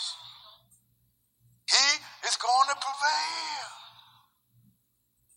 So when the Lord say he's going to bear you on eagle's wings, that don't mean you're going to have some great big wings we're going to sit on. That's talking about his power. But then he did this before. Let's go into Exodus, the 19th chapter. Exodus chapter 19. Because, sisters and brothers, this got to be known, this got to be understood. Yeah. You got to eat and drink this. You got to make the Lord your habitation. Yes, sir. Otherwise, you're going to get caught in a condition that's right up on the world right now, that if you don't have no knowledge, you will not survive. No, you won't. Exodus 19, and we're going to start in verse 1. Exodus 19 and verse 1. Okay, go ahead. In the third month, when the children of Israel were gone forth out of the land of Egypt, the same day came they into the wilderness of Sinai. But they were departed from Rephidim and were come to the desert of Sinai, and had pitched in the wilderness. And there Israel camped before the mountain. Lord took Israel the same way that he going to take us when we go back. Go ahead and read. And Moses went up unto God, and the Lord called unto him out of the mountain, saying, Thus shalt thou say to the house of Jacob, and tell the children of Israel, Ye have seen what I did unto the Egyptians. So you saw how I destroyed the Egyptians. Go ahead and read. And I bare you on eagle's wing, brought you unto myself. And how I bare you on eagle's wing and brought you unto myself. That's what he's going to do when he take us back. That's why he said woman was given the wings of an eagle. Yes, sir. In other words, with his power, he going to bring you, and ain't nobody going to be able to lay a finger on you. Oh, so you see what our elders trying to let us know, that those that make it to the wilderness, families, is going to be as the Most High has flew us their families. We're going to make it there safely. While everybody worrying about what you're going to be doing on the internet and stuff like that, and we going to do the families. Virtual, who's the prince of the air? Hasatan, families. Satan control the airwaves. So anything that you trying to do that's virtual, families, is of Satan, not of the Most High. Not of the Most High. So families, when they start shutting everything down, families, you need to start, in this hour, if you're able to talk to anybody on all four corners of the planet, families, you're supposed to be waking them up, man, about this wilderness. Because it's going to be like a bully picking on the big brother. But since the big brother too powerful and the big brother had to leave to go somewhere to a safe haven, families, they're going to pick on the little brother. But the little brother still obey the law, statutes, and commandments. Wait until big bro come, man. When Hamashiach comes on the scene, families, he finna stop all that bullying crap. Best believe that. But until then, you need to try to make it to the wilderness. We must make it, and it's going to be a small remnant, families. It's going to be a mixed multitude. And everybody going to have a second time. You're going to have a second chance, families, to hear what your father is telling you to do. If you do not hear it, you're going to miss out. And guess what's going to happen? He's telling you that Satan will prevail, families, when he starts to go make war to those that keep the law, statutes, and commandments, families, after those that made it to the wilderness. He gonna pick on those that didn't make it, to the wilderness. Satan gonna send all his minions out there. But remember, Hey, Satan blessings, is beautiful the Queen creator, Anointed. and Shalom, God is the creator. sis. Shabbat Yes, shalom, Queen. Creators We love can't you, beat the sis. creator. The servants of the created is inferior to the servants of the creator. So just like he bears on eagle's wings, when we come out of Egypt, he gonna do it when he take us back. All you got to do is know this thing. Walk as his laws and statutes. See, sometime you might be around when good comes. But if you ain't clean enough, you can't take advantage of it. Now let's go into Hosea, the 2nd chapter. Because the Lord, that's why a lot of people that's in Israel now, some of the brothers and sisters over there, they're going to have to come out of there. Yeah, they are. Because if they don't come out of there, they're going to be destroyed. Because the Lord is going to flatten Jerusalem and Israel. He's I'm going to glad run you feeling better, sis. everything out. He's going to All take praises a to the broom Most High. and sweep all uncleanness out of it. And ain't nobody going to be in there, not even Israel. He's going to take you through the wilderness. Just like he did in Egypt. He run over with, brother asked me, brother, when you going to go to the homeland? I said, when I'm a part of the sovereign government. In other words, when I'm the ruler, I'm a part of the ruling people, not the one that's being ruled. How am I going to go over there and be ruled over by Edom?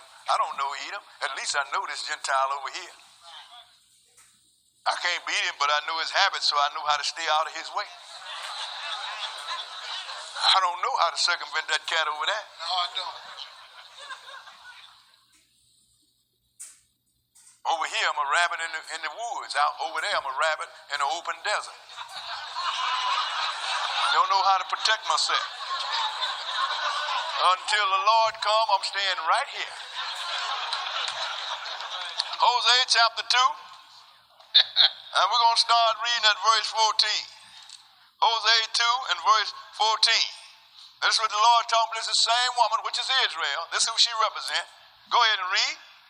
Therefore, behold, I will allure her and bring her into the wilderness and speak comfortably unto her. That's what he's going to do. Go ahead and read. And I will give her her vineyards from thence, and the valley Achor for a door hope. And she shall sing there as in the days of her youth, and as in the day when she came up out of the land of Egypt. See, look, the Lord said, look, he's going to lure us into the wilderness. He's going to take us to the wilderness, and now he's going to give us our vineyard. We're going to know, look, sisters and brothers, everybody in here comes from somewhere in Israel. Right. Everybody in here have a plot of land that the Lord gave to their fathers. And he was so strict about it until you could not sell this land. Because it was the inheritance of the fathers, and the children are going to get the land. Right. That's like when Jeremiah's cousin wanted to get rid of his land. He couldn't sell it to nobody, his nephew, but his uncle. Because they come out the same tribe. He took the deed, put it in a bottle, and buried it in the ground. Somebody in here might be the one that picks up that bottle and says, okay, this is my plot. This is what the world don't understand. The world don't want to understand it because the world has been taught they're going to heaven and leave this earth. No, you ain't going nowhere. You got a plot here. Yeah, you do. So he going to give you your vineyards while you in the wilderness. So when you come up out the wilderness, you're going to know exactly where you're supposed to be, and that's where you're going. What verse was that? That was in at 15. Go ahead and read. And it shall be at that day, saith the Lord, that thou shalt call me Ishai, and shalt call me no more Baal. You know what Ishai means? My husband. Because the Lord is going to marry Israel. He divorced us. He said, I'm going to marry you. That's what nobody understand the term, the marriage of the Lamb. He used to be husband. But we fired him. Yeah, we did. And he has been hacked off about it ever since. And another lesson, I'll show you how hacked off he is. So we ain't gonna call him just bail out. We're gonna call him my husband. Go ahead and read. What verse? 17. For I will take away the names of Baalim out of thy mouth. All these pagan names. Go ahead and read. And they shall no more be remembered by their name. And in that day will I make a covenant for them with the beasts of the field, and with the fowls of heaven, and with the creeping things of the ground. And I will break the bow and the sword and the battle out of the earth. And I will make them to lie down safely. Now, what is this covenant going to make with the beasts of the field and the fowls and the snakes and everything? He is going to take you back to pre-flood days, in the days of Adam. Well, animals don't attack animals no more. Animals don't attack people anymore. Snakes don't bite nobody no more. You don't have to worry about nothing. He said, I'm going to make this peace with them. Yes, sir. You can go out to Brookfield Zoo and jump over there and play with the lions and tigers. They ain't going to do nothing to you then.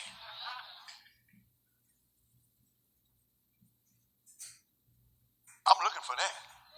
Go ahead and read. And I will betroth thee unto me forever. That's betrothed mean promise, but really it should have been I will marry you to me forever. That's what he's talking about here. Go ahead and read. Yeah. I'll betroth thee unto me in righteousness and in judgment. Go ahead. And in loving kindness and in mercy. I will even betroth thee unto me in faithfulness, and thou shalt know the Lord. Now, that's when you're going to know the Lord. You're going to really know who he is, sister. Because you're going to be in a place that is desert now. Can't nobody inhabit it. They tried everything. They're going to irrigate it. Can't do nothing. Plant trees, they just die. Because the Lord is preserving this big desert land over there in the Middle East, what we call. Some people say Sinai Peninsula, that's where Moses them went. Some say the Arabia, either way, wherever it is, the Lord know where it is. And he ain't going to send me to no bogus vacant lot.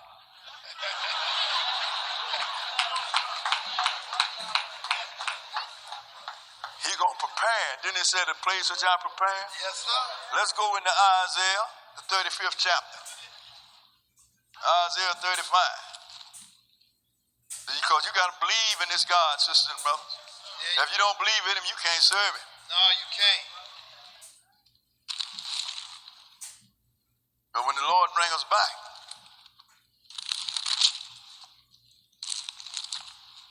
it's going to be ready. Because the Lord is a God of preparation.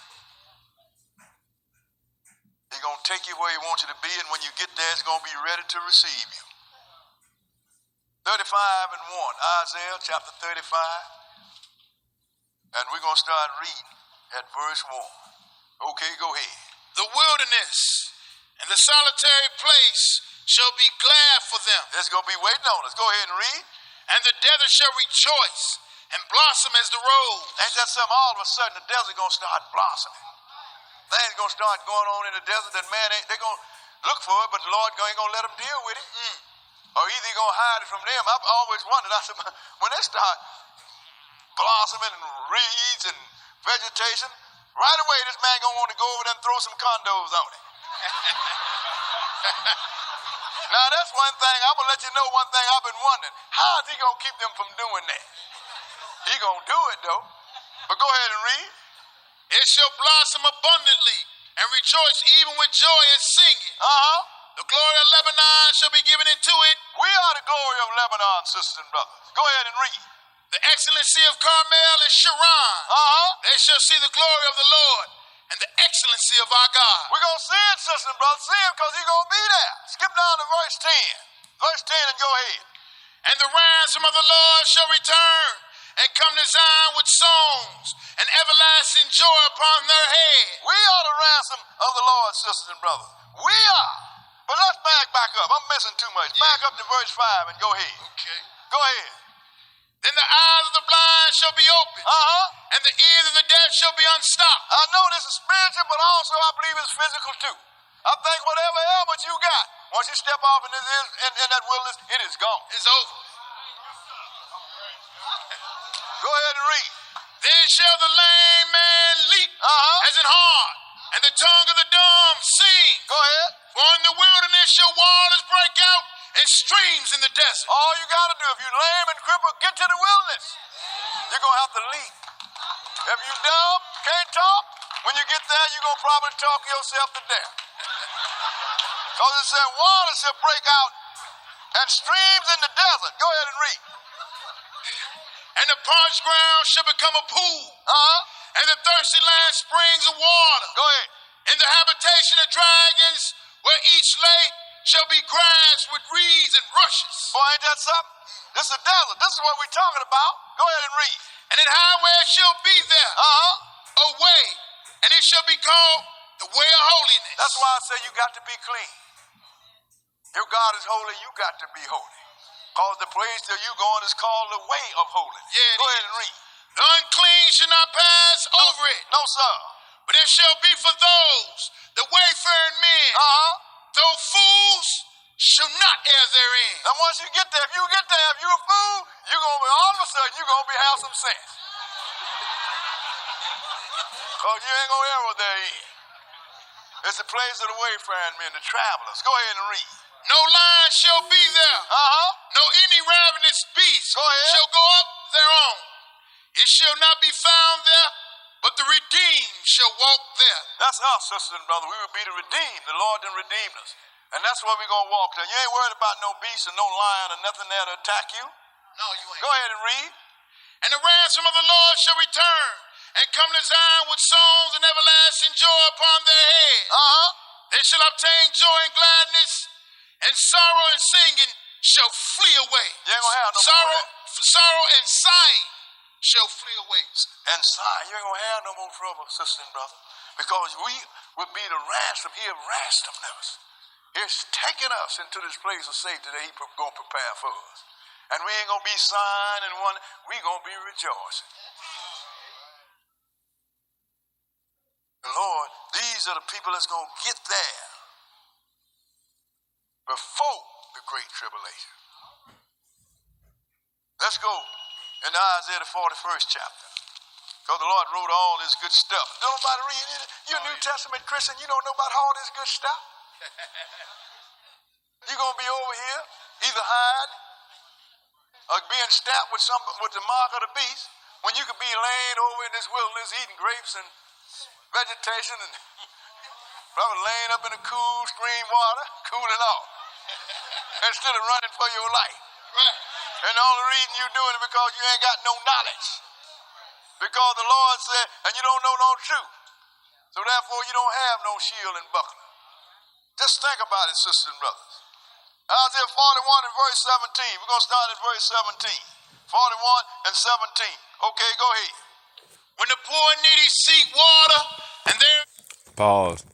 All right, now, families, man, what our elders is letting us know now, families, that those that make it into the wilderness, families, the meat that you think that you, like, a lot of people always want to go to Mark, to the book of Mark, or where Paul sits there and says that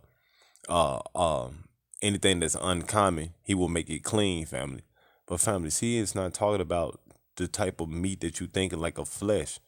He's not talking about that, families. He was talking about something that was spiritual, families. We're going to be eating like vegetables and stuff. We ain't going to be killing no animals when we in that wilderness, families. There will be no animal be killed. Was no bloodshed, families. It will be pure peace, pure harmony, gentleness, love, comfort, safety. There will be nothing that's going to be dying there, families. So you got to understand that when people go to them scriptures and they telling you that you should eat pork and eat shrimp and all this up, families, them type of people is not ready for the wilderness. They're not preparing themselves for the wilderness, because if you truly know about what you're going to be, the hidden manna, we don't went over that new song. We went over what type of song we gonna be singing, man, when we make it to the wilderness. We gonna be saying the true meaning of hallelujah instead of hallelujah with a H, but we're gonna be saying it with a A. Hallelujah, families. I mean, hallelujah. We're gonna be singing. We're gonna be praising Yah. Hallelujah, families. People is not. There's a lot you're gonna be seeing in families. They fruits, they actions. Families, your actions is your fruit. It's what you apply in your life, and you put action behind it. And families, your fruit will bear who you are, and it will define your character. You sit there and say you ain't got no nationality. That's you. Me, I'm Yasharala. Verse 9, their tongue faileth for thirst. I, the Lord, will hear them. I, the God of Israel, will not forsake them. No, go ahead. I will open rivers in high places and fountains in the midst of the valley. Go ahead. I will make the wilderness a pool of water and the dry land springs of water. He said, don't worry about it. I'm going to give you all the water you can drink. Go ahead and read. I will plant in the wilderness the cedar, the shitter tree, and the myrtle, and the tree, and the oil tree. And I will set in the desert the fir tree, and the pine, and the box tree together. He said, I'm going to do all of that stuff. You got the people over there some years back tried to plant that. They plant them and the Arabs come and tear them up. When the Lord do this in his place of safety, ain't nobody going to tear them up. Go ahead and read. That they may see and know and consider and understand together that the hand of the Lord have done this, and the Holy One of Israel have created it. So when we see that, sisters and brothers, we're going to know who did that. The world going to know, but they ain't going to be able to deal with it. Only the ransom and the ones that's right in the eyes of the Lord and the ones that's clean. Find out about this truth. Walk in it. Throw opinions over your shoulder, because there ain't no room for opinion in the Word of God. There's only the Word of God. That's it. So what had happened is, it had made it a point of debate. There is no debate. Isaiah 43. Isaiah 43, and we're going to start at verse 1. 43 and verse 1. Go ahead. But now thus saith the Lord that created thee, O Jacob, and he that formed thee, O Israel. Fear not, for I have redeemed thee. I have called thee by thy name, thou art mine. He said, I want you to, don't fear. He said, I redeem you. I didn't call you by your name. You are mine. Verse 3, and go ahead. For I am the Lord thy God, the Holy One of Israel, thy Savior. I gave Egypt for thy ransom, Ethiopia and Seba for thee. He said, look, I gave people away for y'all. Go ahead and read. Since thou was precious in my sight, thou hast been honorable, and I have loved thee. Therefore I will give men for thee, and people for thy life. And people going to find that out, sisters and brothers. They think the Lord done cast us away. Anybody do anything they want to us, and don't nothing happen, they're going to find out. Payday is coming. Yeah, it is. Go ahead and read. Fear not, for I am with thee. I will bring thy seed from the east and gather thee from the west. Go ahead. I will say to the north, give up, and to the south, keep not back. Bring my sons from far and my daughters from the ends of the earth. I mean, wherever they are, I want them here and I want them now. I believe every word of this, sister. Yes, sir. I believe every word of it. He said, I want you to bring my son and my daughters. Y'all done did them bad long enough. Yep. Skip down to verse 14. Verse 14 and go ahead. Thus said the Lord your Redeemer, the Holy One of Israel. Go ahead. For your sake I have sent to Babylon, and have brought down all their nobles. He said, so for your sake, Israel, I was sent to Babylon, I have brought down all their nobles because of what they did to you. Go ahead and read. And the cold den whose cry is in the ships. Go ahead. I am the Lord, your Holy One, the Creator of Israel, your King. He said, I want you to know this is your King talking. This is Jesus talking, sister and brother. He is the one that's going to sit on the throne of David. He is the one. Skip down to verse 18 and go ahead. Remember ye not the former things, neither to consider the things of old. Go ahead. Behold, I will do a new thing. Now it shall spring forth. Shall ye not know it? I will even make a way in the wilderness and rivers in the desert. He said, that's a new thing. He said, now I hit a rock and brought some water out for Moses then. They drank. Right. But now this time, I'm going to put rivers all over the desert. Right. He said, y'all ain't seen nothing like this. This is a new thing here. Go ahead and read. The beasts of the field shall honor me, and the dragons and the owls, because I get water in the wilderness and rivers in the desert. Go ahead. To get drink to my people, my chosen. He said, even the animals in the desert go honor me. When I start putting water out there for my children, go ahead and read. This people have I formed for myself. This people have I formed for myself. Go ahead and read. They shall show forth my praise. They're the one that's going to show forth my praise. Can't nobody else do it. That's why everybody's going to heaven, because they can't do it. That's why Satan is in hell, because they can't do it. Right. Barbecuing people, because they can't do it. Right. That's why the majority of the people going to be in church tomorrow on Sunday, because they cannot show forth the praise of the Lord. Only we can do that. That's right, brother. We was chosen to do it.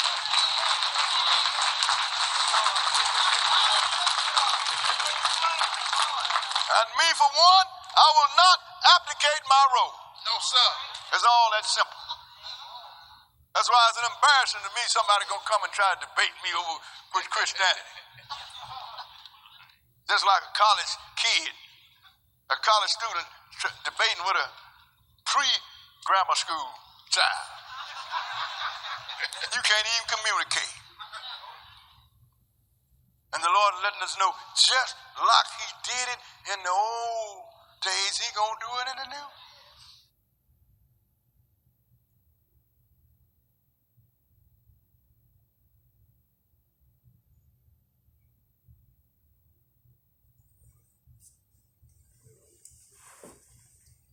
All praises to the Most High, families, man. I surely hope this lesson, man, was powerful, edifying to the souls, families. And really, man, I really hope this lesson taught you to really, man, to have patience and let the Most High, man, fight your battles for you.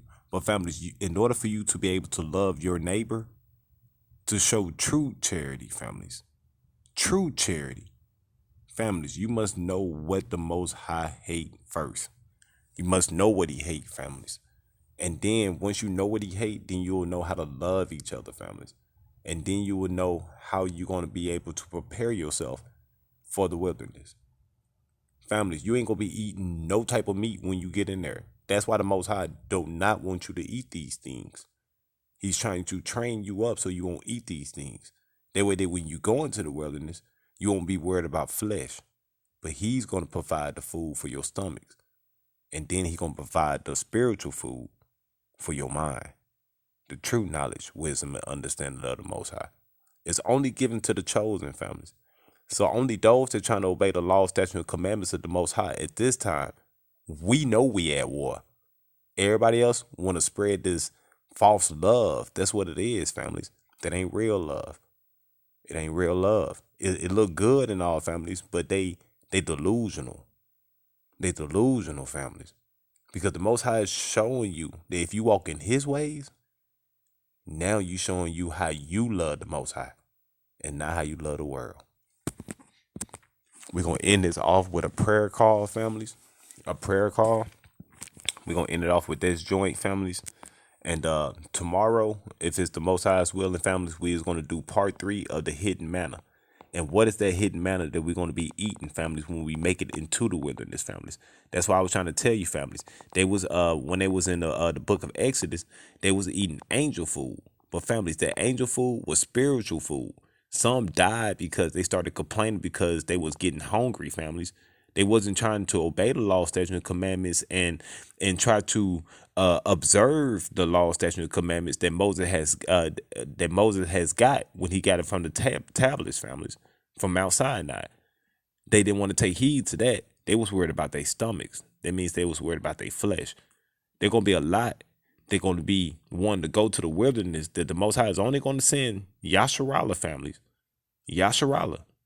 The chosen, families, into the wilderness, families. And families, we ain't going to be worried about no meat or flesh.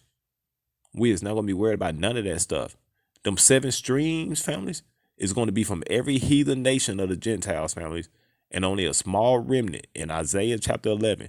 The Most High is only going to save a smaller remnant from every single Gentile heathen nation that want to obey the law, statutes, and commandments of the Most High. And he's going to bring streams of rivers of waters, families, in the desert for them through their journey. He's going to turn deserts and get good water, families. Not no contaminated water. Yeshua is going to create this for us. I'm trying to tell you, it's powerful. So powerful. So we will be doing part 3 of that, families. As well, we're going to probably go over I want to do the they got another lesson, families, that I want us to see, but I probably won't be able to get into that. I also want to do from honor and humility. They end up doing a session today, families, for our Sabbat class, because I think Sabbat will be over at 7:00, if I'm not mistaken, families. It's gonna be over at 7:00 p.m.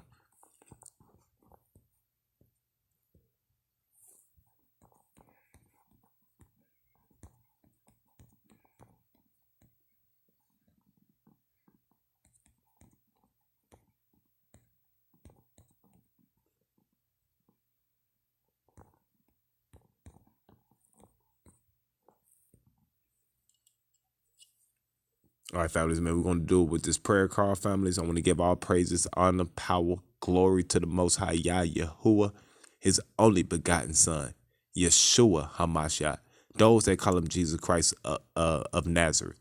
And families, his first name that he got first, families, before he was called Jesus, was Emmanuel. Emmanuel means the Most High is with us. God is with us. He was called that first, families, before he was called Jesus. And the set apart Ra HaKadosh, the Holy Spirit. All praise to the Most High Yah.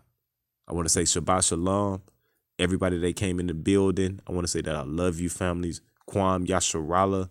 And let's continue to spread this truth, families. Let's continue to communicate. Let's continue to assemble ourselves together, families. Let's try to get as much truth that we can, families, before they completely shut it all the way down. And families, you must prepare yourself for this famine of the word. There are going to be a lot of people that are going to they're going to water down your scriptures, families. They're going to tell you to not worry about your culture, your heritage, all that type of stuff, your nationality, all that, families. Don't listen to that, families. Please don't listen to that, families. The Most High is trying to tell you, and he's telling you to claim who you are. Claim who you are, because you is of him. Prayer call in Jesus' name. It says, open the gates that the righteous nation may enter. The nation that keeps faith, you will keep in perfect peace. Those whose minds are steadfast because they trust in you. Trust in the Lord forever. For the Lord himself is the rock eternal. He humbled those who are dwell on high, and he lays the lofty city low.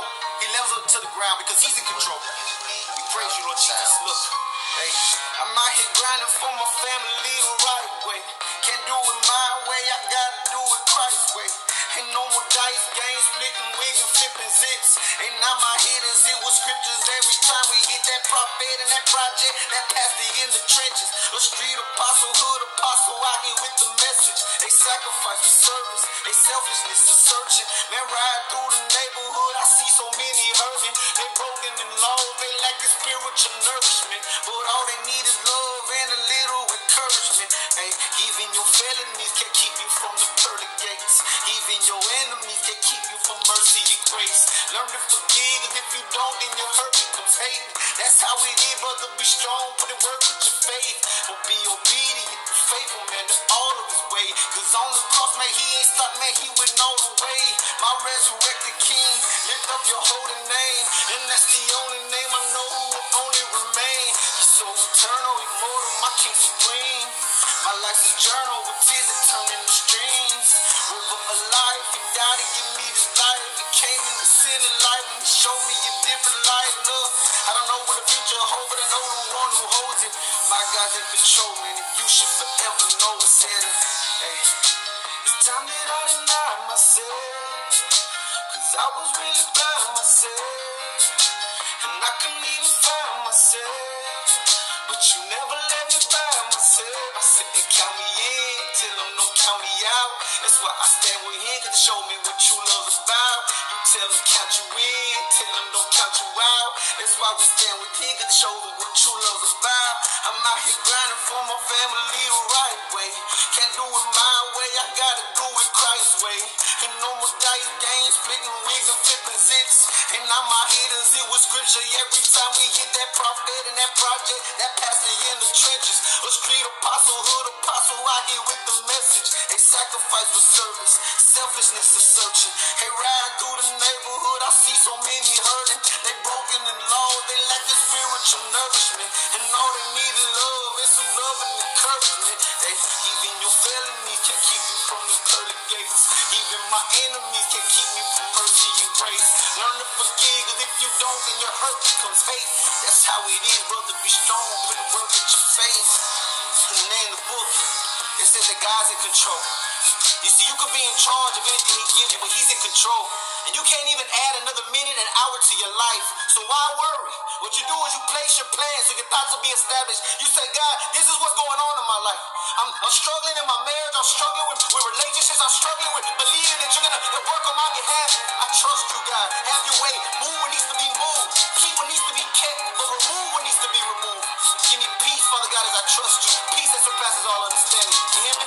Tell me, hey, it's time that I deny myself. Cause I was really blind myself. Hey, and I couldn't even find myself. But you never let me find myself. I tell them count me in, tell them don't count me out. That's why I stand with him, cause they show me what true love's about.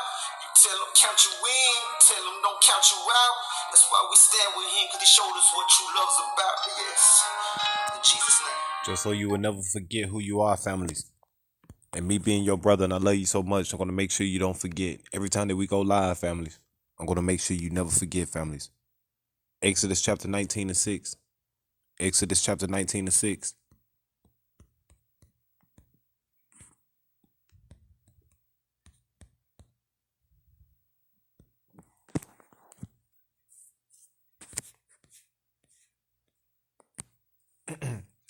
Verse 5 and 6.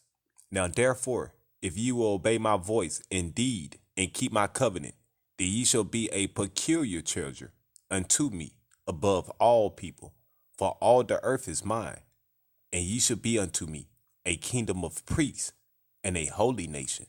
These are the words which thou shalt speak unto the children of Yasharallah. Amos chapter 3 and 2. Amos chapter 3 and 2.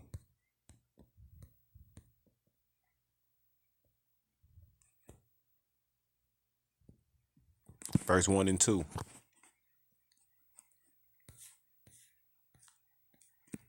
Hear this word that the Most High has spoken against you, O children of Yasharallah, against the whole family which I brought up from the land of Egypt, saying, you only have I known of all the families of the earth. Therefore I will punish you for all your iniquities. Can two walk together except they be agreed?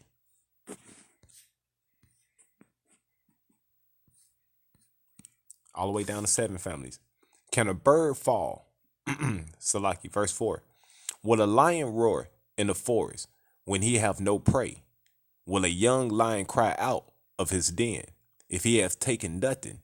Can a bird fall in a snare upon the earth where no gin is for him? Shall one take up a snare from the earth and have taken nothing at all? Shall a trumpet be blown in the city and the people not be afraid? Shall there be evil in the city and the Most High have not done it? Surely the Most High, your Elohim, will do nothing, but he revealeth his secrets unto his servants, the prophets. Deuteronomy chapter 7, 6 and 9. This is how special you is to him, families. This is how special you is. And only those that make it to the wilderness will understand this. Deuteronomy chapter 7, 6 and 9. Those that are trying to prepare themselves to go into the wilderness will understand this.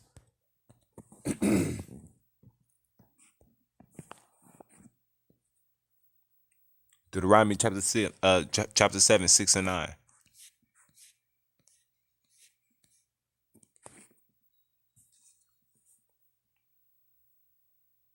For thou art a holy people unto the Most High, your Yahuwah, and Yahuwah thy Elohim have chosen thee to be a special people unto himself above all people that are upon the face of the earth. The Most High did not set his love upon you, nor choose you, because you were more in number than any people, for you were the fewest of all people.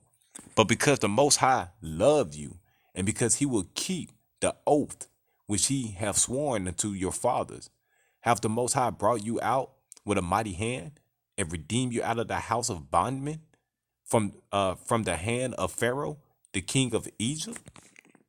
Now therefore, now therefore that Yahuwah, your thy Elohim, is the Most High, the faithful Elohim, which keepeth the covenant and mercy with them that love him and keep his commandments to 1,000 generations. He said 1,000 generations you are supposed to do this.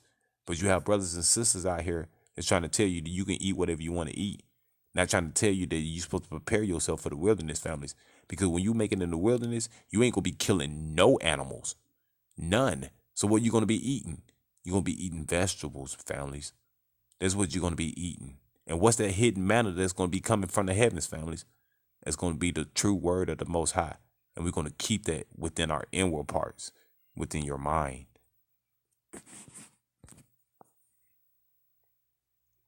First Peter and 2. First Peter chapter 2, 4 and 10. First Peter chapter 2, 4 and 10.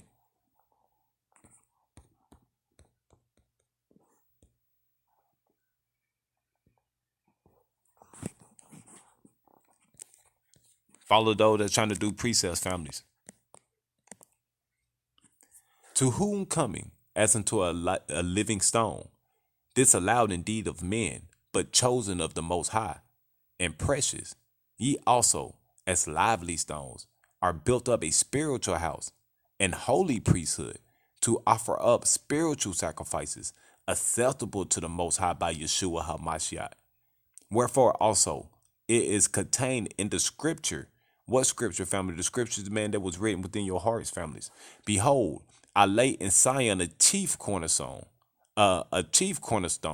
elect, precious, and he that believeth on him shall not be confounded. You will not be foolish, families. You will be wise on all things, all knowledge, all understanding, families. He's going to make sure of that because you are chosen. Unto you, therefore, which believe he is precious, but unto them which be disobedient, those that don't obey the law, statutes, commandments of the Most High, he's not talking about you right here. He's not talking about you. He's only talking about those that obey the law, statutes, and commandments, family. Check this out. Unto you, therefore, which believe he is precious, those that obey, but unto them which be disobedient, the stone which is the builders disallowed, the same is made the head of the corner, and a stone of a stumbling, and a rock of offense, even to them which stumble at the word. What word, families? It's his commandments. That's what the word is, families. Being disobedient, whereunto also they were appointed. But guess what the Most High say? How special you is. And you ain't supposed to be disobedient.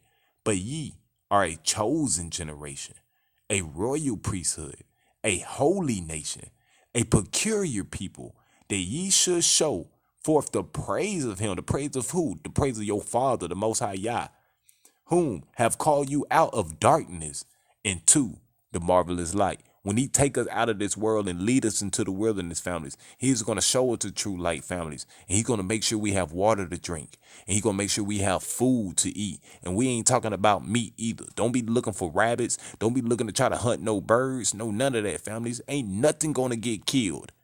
None of his creation will die. No pain, no sorrows. People need to prepare themselves, man. So when you listen to people, man, when they tell you, man, that you can eat whatever you can eat, man, you probably need to check the scriptures again. You probably need to check the scriptures again and quit looking for scriptures that's telling you that you can do that. Shame on you.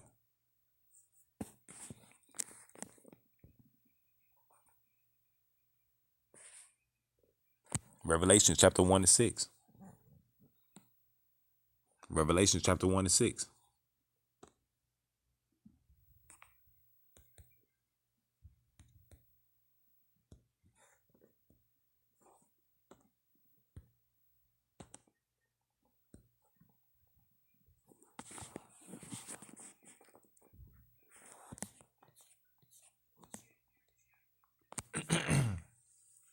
5 and 6.